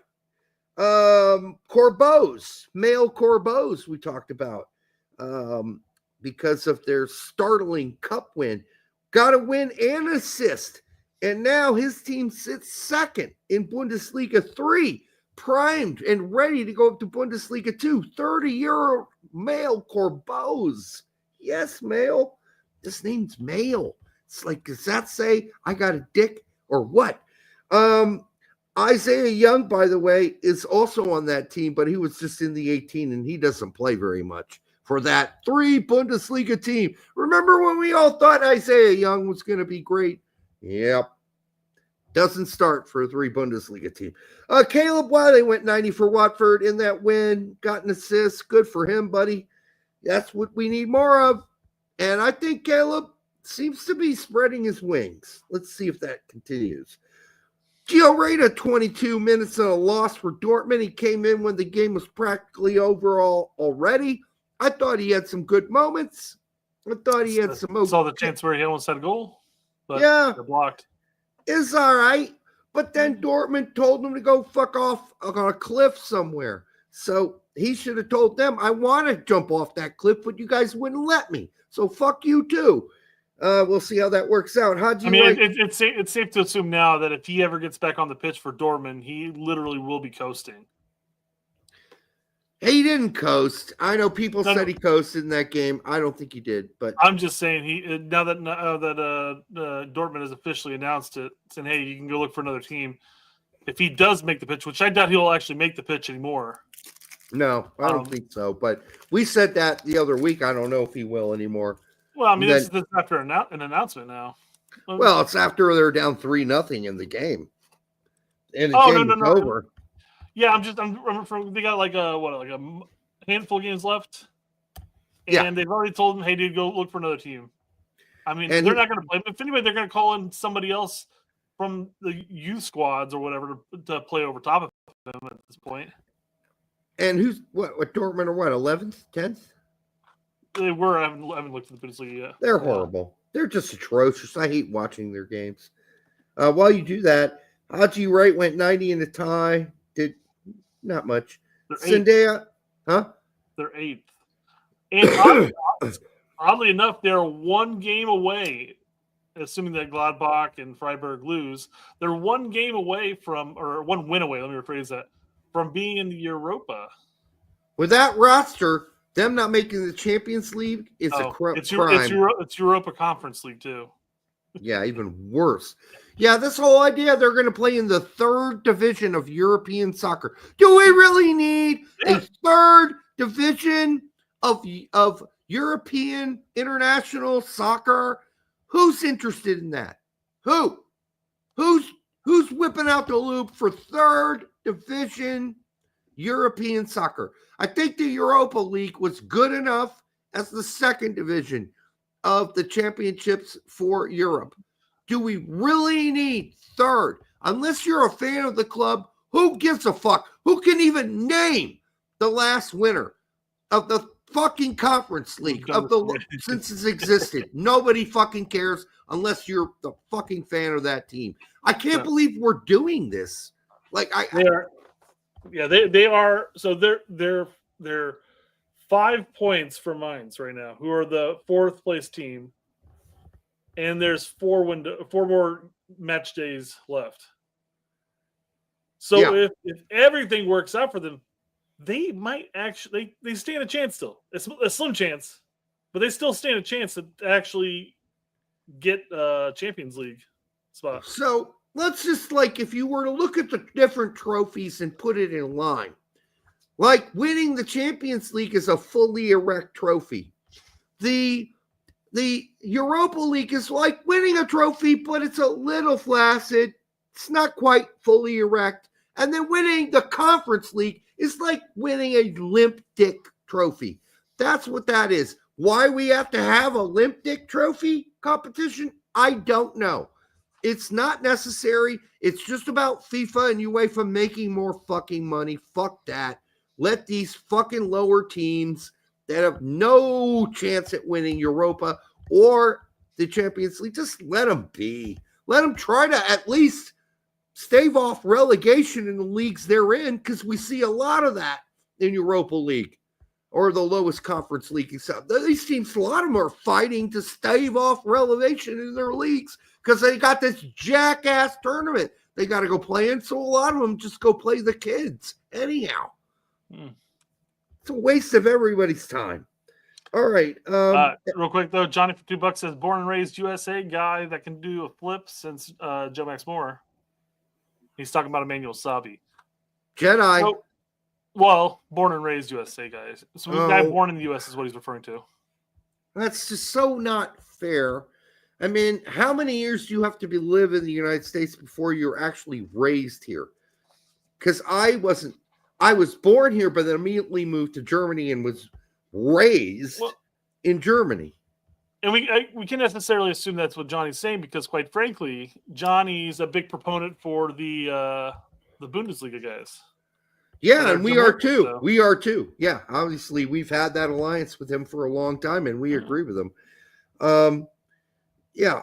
Oh, I've heard a lot worse today, honestly, on X about how, oh, well, this player's not American enough, Nathaniel Brown. Not American enough? Well, ich schätze, will es an Kind einer deutschen Mutti geboren wird, bin ich nicht, what's the word? Gleichzeitig. Amerikaner. Das ist falsch. Mein Vater is Amerikaner. Okay? My father's American. That makes me American. My mother may have been German when I was born, but I'm a fucking American. And I probably fucked that whole statement phrase up. And I'm sorry if I did in German. My German is horrible at this point. I did my best. But I will say this. If you got an American father, that's good enough for me. Or you got an American mother, that's good enough for me. Good enough for me. That's all I'm going to say. All right. Yeah. Yes, my horrible Deutsch accent confirms I'm American. Dude, I've been spoken German on a regular basis since I was fucking 11 years old. So, yes. And it's easy to lose. Fucking at 11 years old? Since I was fucking 11 years old. I wasn't fucking at 11 years old. I was just fucking 11 years old. All right. Timmy Chandler. I'm not even sure I got one of those words pronounced right. It's glycidic. Anyhow, I'll have to look that up afterwards. It's a word I haven't said for fucking a long time. Like natürlich is easy because, like, you know, that's a word we all said in basic conversation. All right, Timmy Chandler is in the 18, by the way, at Frankfurt today when they tied Tottenham of the Premier League in the Europa League. Nathaniel Brown went 90-plus extra minutes before he's taken out, played the whole game at left midfielder. But you know what? It's not really that important to go after Nathaniel Brown because he's not American enough for some people. All right, Tessman did not dress for Lyon. I don't know why. Maybe he wasn't put on the register for that. I thought he was, but he wasn't even on the roster today, Brett, for Lyon in their Europa experience. And then Johnny Cardosa in the other really not important Europa Conference experience did go 90 in a win versus Leon Flack's Polish team. Jagiellona Białystok. Almost sounds German, the last part of it, but not the first part. Here's why Tessman wasn't there. Oh, good for you, buddy. Pump them out. Pump them out. We need babies. Soccer babies. No, and then I watched, I don't know if you did, the champions, the CONCACAF champions thingamabobber last night. And Noah Allen got an assist along with a win. I saw that. Good. Sorry. For Miami against Aaron Long, who scored a goal. And I've been told I'm an idiot because Aaron Long's always looked this good. And he's never had a problem since he's come back from that injury.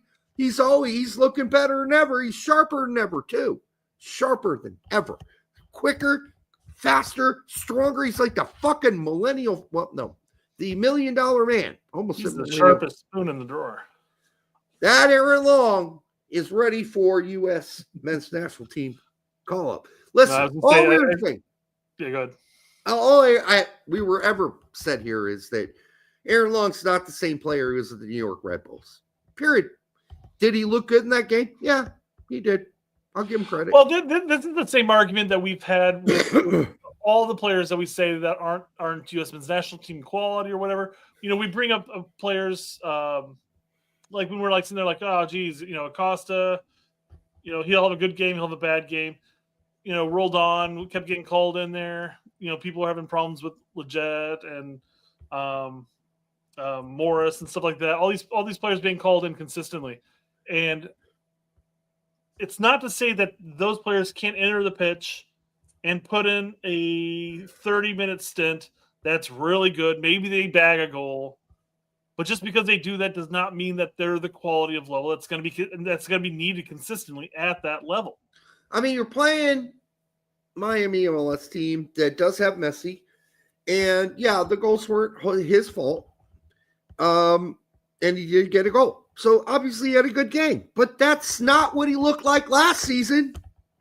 Okay. Aaron Long looked pretty poor last season. Anyhow, Sebastian Berhalter, of all the Berhalter hammering we have done on this show over the years, I'm going to give props to Sebastian Berhalter. That guy's he's a baller, dude. He's looked really good for Vancouver. Yeah. He sure as fuck has. And that was a really nice goal, too. Yeah, I watched that game last night, and I've watched 2 other games, Vancouver games recently, and he's balled out. So I got to give props to Sebastian Berhalter, even though you might have had that fake account for a while that you ran on X. You're a baller. I'll give you credit. I've got to give credit to Berhalter to some extent for not ever having actually called in his son, even for our Camp Cupcake. Well, he didn't deserve it back then. Sure, I agree. Now he might, but yeah. I mean, if you're talking about Poch scouting all these MLS guys, hope somebody's checking out Sebastian Berhalter, because out of the last month that I've been watching soccer, he's one of the best American midfielders in the MLS. And then, by the way, Blackman got a goal for Vancouver too, as Vancouver beat another Mexican team to move forward, head on head. Kappas, by the way, went 20 minutes for Viking, if you were wondering where the fuck he was in Europe, Scandinavia specifically, and that was against Michael Lansing, who played goalkeeper for Kristiansund, and they lost, obviously, to Kappas, and Ian Hoffman, who played right back for Kristiansund. These are both ex-USL/MLS players. And that's all I got for Americans Abroad, Brad. Okay. All right. That's Midweek Report. Midweek Report. Stick it in your ass and smoke it or snort it. All right. There we go. It's counterintuitive. You stick it in your ass, you can no longer snort it or smoke it. Well, you can take it out of your ass and then snort it. That's fair. Yeah. Okay. Jumping over to the Doug McIntyre discussion, and then that's going to branch off into the scouting, Poch scouting MLS, which we kind of just jumped into a little bit there. Right. So it's funny because obviously I went through, I got a couple timestamps for this interview, or this co-hosting, that we'll talk about here. It won't be too long, but something just dawned on me while looking at this for like the last 5 minutes. This is the Panama goal. We've got 7 fucking guys behind the ball. Mm-hmm. How in the world did that ball, why is Ream isolated so badly? Why do we have 4 guys within a 5-yard radius in the center right there? I mean, this was just bad all around. Fuck the goal that just got scored in the end, but I mean, good Lord, guys. I see 6 back. Am I missing something? Yeah, 1, 2, 3, 4, 5, 6, and then 7. Oh, yeah, on the ball, 7. Yeah. Yeah. Just bad. Bad. And yet, the right side's still kind of open. It's over. Yes. Oh, yeah, they're right. Our right is overly bunched. defending one guy. There are 3 guys over there defending one guy. Okay. I don't know. That's just frustrating to look at. It is. All right. Yeah. Okay, so I did mark down what these were about. This is talking about just scouting of MLS. So let's just take a look at his tour and see what they had to say about this. No. Mauricio Pochettino said all the right things after the disastrous Nations League performance, the 2 losses. He apologized. First of all, he said that, look, there is time. The World Cup's more than a year away. It doesn't matter so much if you win now. It doesn't tell you anything about what's going to happen in the World Cup. I got periodically pause it because they were playing highlights of the game. Watch us get struck and them not, but. Is that the perfect answer? It doesn't really matter how well we play now, so long as we play well next summer. That's not a good answer. The right answer is I'm very frustrated and disappointed with this performance. And we got to get better as soon as possible. Not, we could play like shit all the way up into the World Cup, but then you know what?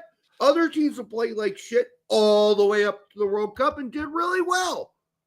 What the kind of fucking answer is that? And if you're Doug McIntyre and you think that's a good, perfect answer, I'm not sure what fucking planet you're living on. Sorry, Doug. God damn it. Keep attacking Doug, but that's a ridiculous answer. Poch isn't wrong in some aspect where, in hindsight, if we do incredibly well during the World Cup, does it really matter how badly we played a year prior to the World Cup?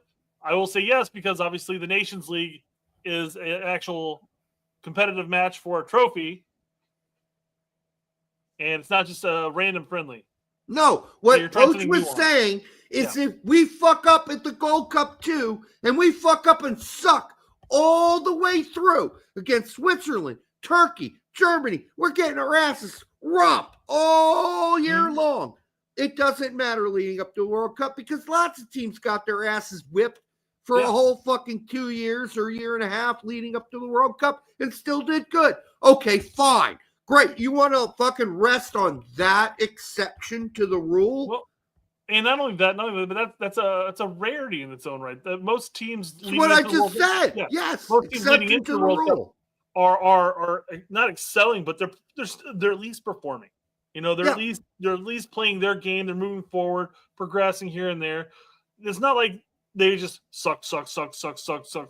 Hey, we beat Argentina. Look at us go. Woo. But then, obviously didn't pan out well for Saudi Arabia in that sense. But my point is, can you really name a team that sucked donkey dick leading all the way up into the World Cup for like an expanse of a year and then actually did well in the World Cup? Yes, it's rare. Did Mexico do well in the World Cup? Well, no, but it's happened, but it's extremely rare. And this man with this extremely thin, long, squeezy pineapple-looking head seems to think that's okay. I'm sorry, Doug. That's burn bridges, aren't we? I'm sorry, Doug. I did it again. But I mean, you have to admit, it's force of habit. He's got to understand it's force of habit when talking about somebody that you get colorful when you talk. He looks like he's got a big pineapple, like a football head that's a pineapple color. Anyhow, listen, I'm sure his physical appearance is better with a better angle on the camera. All I'm saying is this is ridiculous. He did not say all the right things. He excessively excused the performance by saying, hey, we could be total fuck-ups all the way up to the World Cup. Who fucking cares? Yeah. All that matters is how we do at the World Cup. That's not what you say. I'm sorry. That is not what you say. You say, I'm very disappointed with this. I think we had a shitty performance. Not shitty, whatever you want to use. We need to do better. And I fully intend that we're going to perform better as we go and lead into the World Cup. Yes. Not use these weird examples of freak examples of teams that somehow did great in the World Cup but sucked leading up to the World Cup. How hard is it? How hard is it to say, hey, we had a game plan. The boys came out, played poorly. I had some mistakes throughout the 2 matches that it could have improved, and we will improve. You know what? You know what defeats all, Brett? Honesty. Yeah. Honesty. Hey, I didn't make maybe all the best calls. The team didn't come out and play like I thought they were going to play. That's on them. That's on me.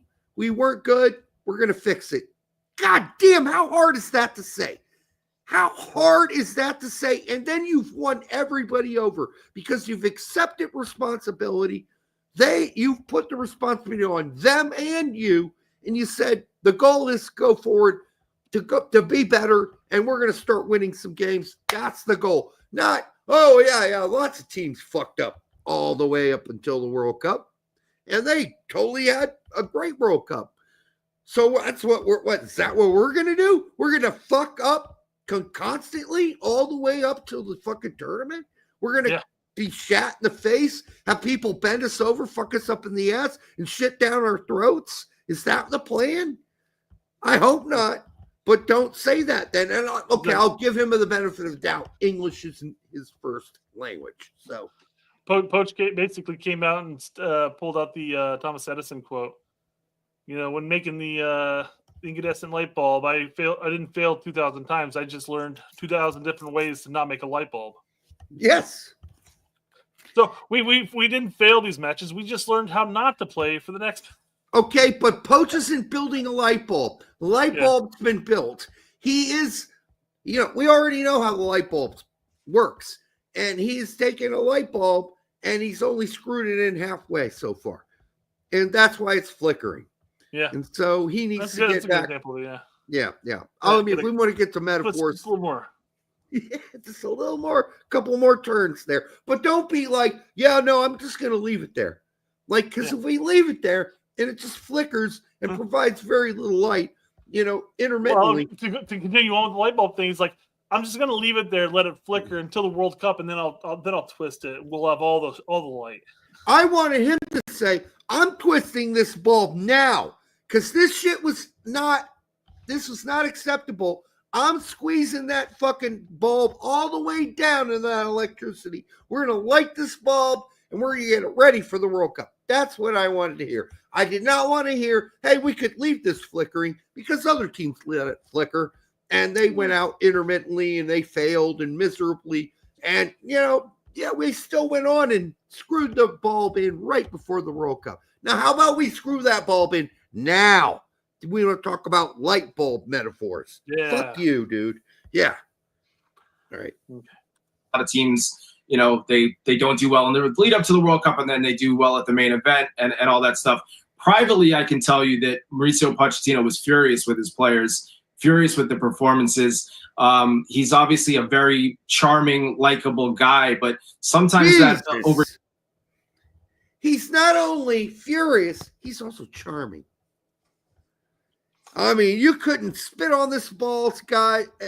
You couldn't spit on Mauricio Pochettino's balls more. Lick them, glaze them over. Sorry, Doug. God damn it. I'm being so mean to Doug. All right. I mean, really, is he that charming? He's a nice guy. He seems like a nice guy. I'm not that charmed. Are you that charmed? Because I want results. Give me results. I'll be really charmed. Really charmed. You show me some games where we're really evolving and doing something amazing. And I'm seeing a transformation like we did versus the Jamaica games.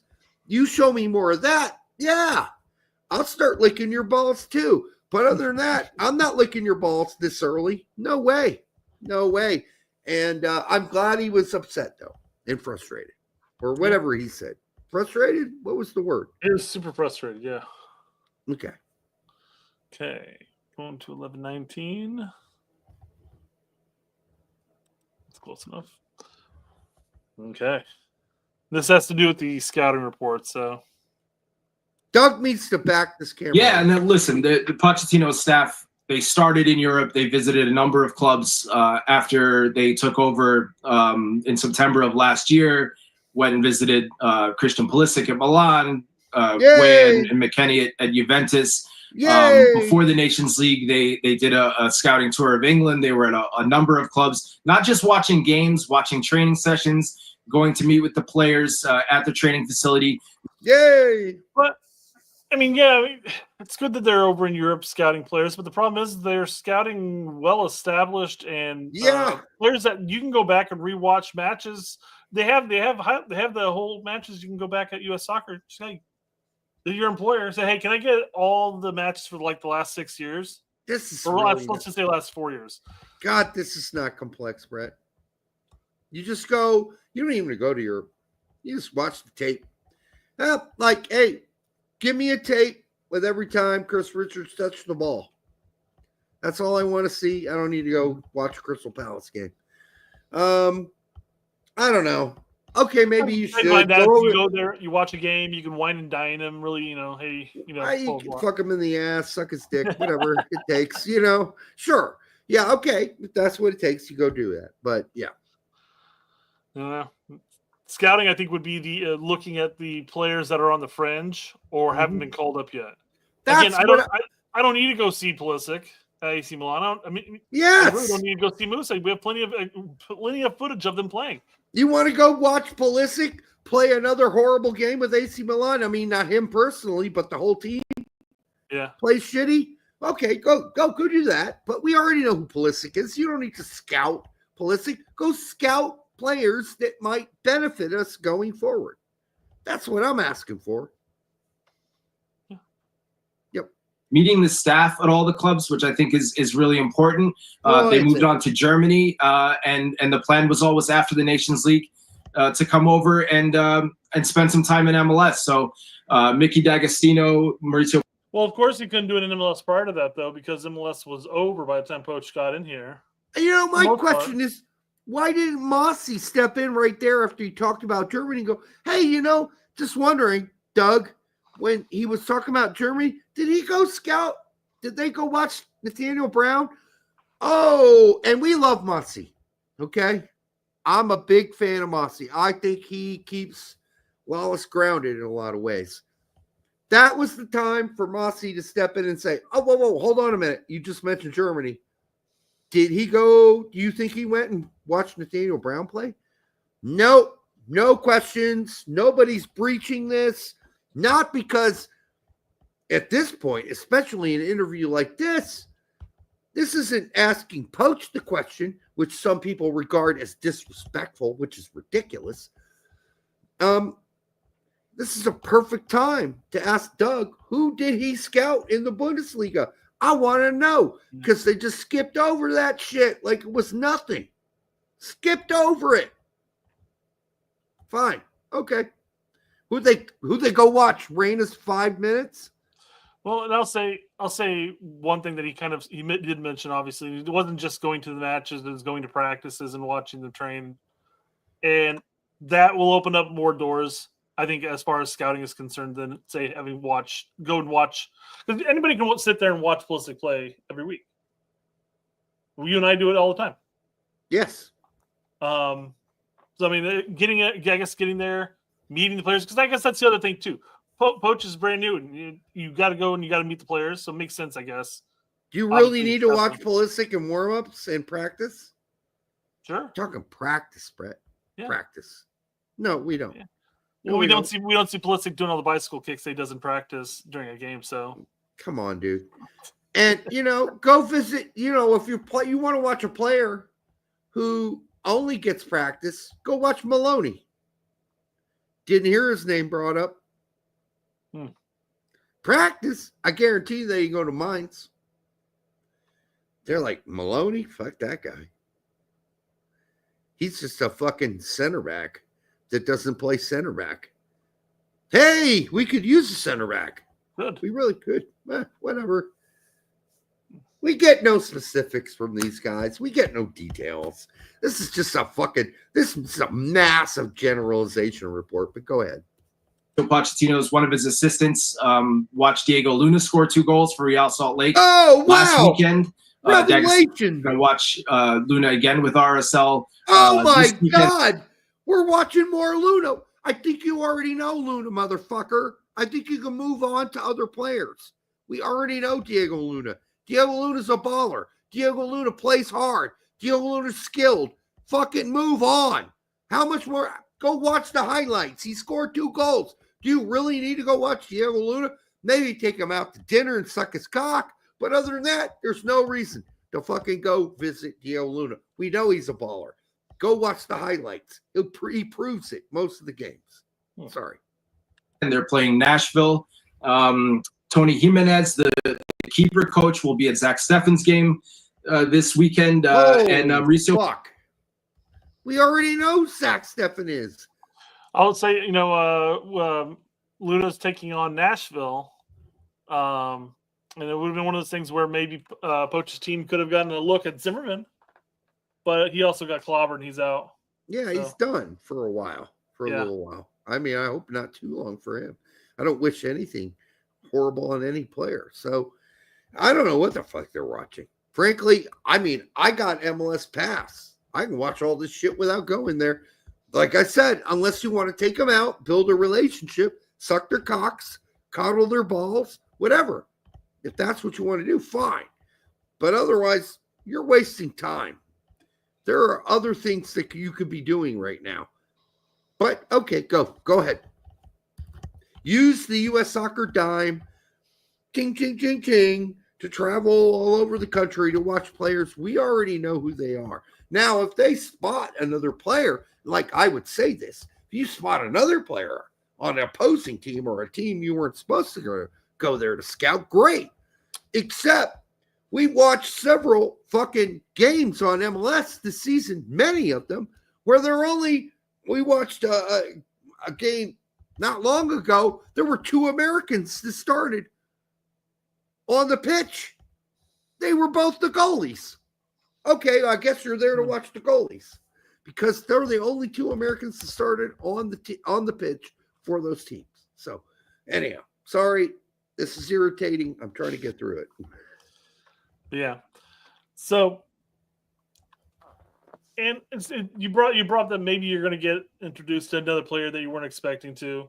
I mean, we have other players at Colorado. I mean, Colin mentioned him. Mihailovic is there. I know that you and I and everybody else here has seen Mihailovic play over the course of his lifetime. Yep. But Poch really hasn't. And not saying that he's going to watch anyways because, he's not in Colorado watching the Colorado game. He knows about him. But there are other players that you and I would sit there and go, really, you're keeping an eye on him? But, again, it's going to be Poch's first glimpse at some of these players. Yeah, I don't know. It's his job. He's supposed to do this, quite frankly. But I think most of and he's very specific who he's going to go see too. So it seems like they're keeping tabs on the players that they've already scouted, they've already evaluated that they want in, or they may want in. And I think both Steffen and I think Luna are going to be included come June into our 23. I do, barring the worst case scenario, of course. Yeah. So, I mean, you're just scouting shit you already know. I mean, honestly, and that's fine. But I think the whole idea of scouting, as I know it, is to scout players you don't know or players you haven't met, whose cocks you have yet to suck. And that would be Nathaniel Brown, who deserves a massive deep throat from Poch and his staff at this point. And I'm not saying that he needs to be coddled or, convinced, but he needs to at least be talked to. You don't need to stroke that cock. You just need to have a phone call with it and say, hey, cock, how are you doing? What are your goals?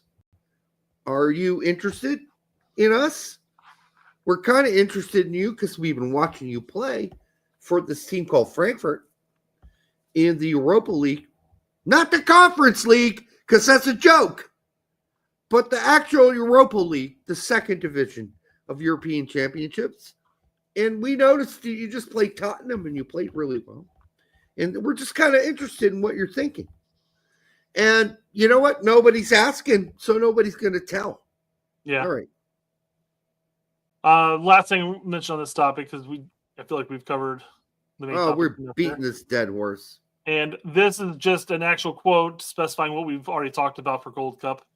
But there were reports out there stating that they're going to be basically bringing a B team. Which Those reports were always asinine. But those were the dumbest reports I've ever seen. Who put those out? Maybe they should be called out for being the biggest idiots ever. Ever. Yeah. Seriously. Yeah.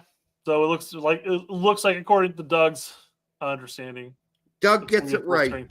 See, Doug, we're not negative. We're giving you props for this. Didn't Doug hype up Trundolo though? Yes. Is that Doug? Okay. And we already pooped in his mouth for that. So we'll move on. I got this right. Yeah. No, he gets a lot right. I'm not saying that because I'm not saying anything bad about Doug there because Doug's got his connections, of course. This whole show's been a Doug poopathon. Well, it's been comments made about stuff that Doug has said, and then us, well, primarily you going back on like, oh damn it, I did it again, Doug. I'm sorry, I really am sorry. It's been you pooping on Doug and then apologizing for pooping on him. I know, because we got a combo going where we did, and it's gone now. All right, and now it's definitely gone. I mean, if Lawless can get over the way that you talked about him prior to, befriending him and everything like that, I'm sure you calling Doug a pineapple head. Yeah, I mean, it's not really that big. Or anything, it'll be fine. I mean, I got my own flaws. Look at me. I got my own flaws, Brett. I mean, just look at me. All right, anyhow, look at this. I mean, it is funny because obviously your face is a little red and it looks like almost like you got some sun almost to an extent. But then your beard is so gray at this point that it looks like you almost have it painted on your face. I know. It doesn't even look like a beard. It looks like you just colored your face with like gray paint. I mean, the mustache and this bit down here is different. But like on the side, turn your profile. Yeah. And nobody can see my cursor. But right there on the side is the jaw. Looks like it's painted on. Yeah, I got a very prominent jaw. Anyhow, we're not perfect here. And so any comments I've made to the point that I'm making fun of Doug's looks, just a joke, because we make fun of our own pineapple heads here on the show.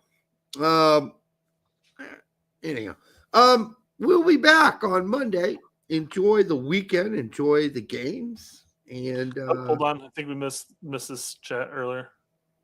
John $2 says USA development needs rednecks, I guess, like Randy Moss. Randy Moss? Like the wide receiver? I think he's just referring to that grit, that cockiness, that okay, dominant mentality. I'm not sure why he's dubbing it a redneck though, but I think it's what he's referring to. I mean, Randy Moss, I guess it's an African-American redneck. Yeah, I mean, that's the weird thing about the sport football. Wide receiver sounds kind of like, yeah, I'm kind of bi, I'll give it and I'll take it. I'm a wide receiver, right? Oh, well, then look at the spots on the team. It's like, I'm a tight end. Yeah, baby. I bet you are. There was a clip, a TikTok that I think we played on a show where you have some girls sitting on the couch and they have like magazines open or they're playing on their iPad. And then it's like, all the commentators talking about the players like, check out those tight ends, and then every time they say something, they kind of look up at the screen, and then all of a sudden, by the end of it, they're really paying attention to it. I'm a tailback, baby. Whoa! All right, I'm a tight end. It's kind of comical that they wear the very tight spandex type pants, and then all the names are kind of innuendos to an extent. Yeah, no, they're all tough guys. I wouldn't want to meet them. No, I wouldn't want to fight any of them. Anyhow, it's all a joke. I can't remember the comedian who said some of those things, but it was a long time ago. All right, we will be back on Thursday. Oh, no, on Monday. We're going to enjoy it and spank it this weekend, not together, separately. Brett will probably have sex with his wife. I will just be spanking it as I do my research. And then we will be back on Monday, right? All right. Make sure that you give your stepsister a big wet kiss for us. Don't get too sloppy. Like, you got to balance that. Can't be too sloppy. Wet kisses are good. Sloppy, yes. Yeah, anyhow. That's all you. You guys do what you do. If you like that shit, you do it. All right, we'll be back. And until then, thank you. We love you. Good night.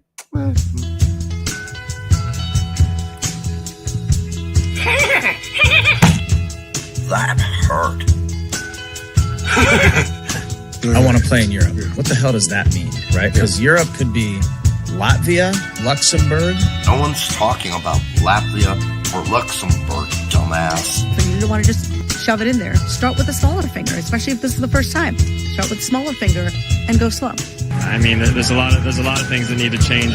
Honey, eating it is the best thing that you can do for your man. I want people to realize I'm just human. I'm just human, and I make mistakes. So this guy, Derek, wants to know, is putting your tongue in an ass really the thing to do? Yeah, it feels really good. Yeah, just it's a weird one, I think.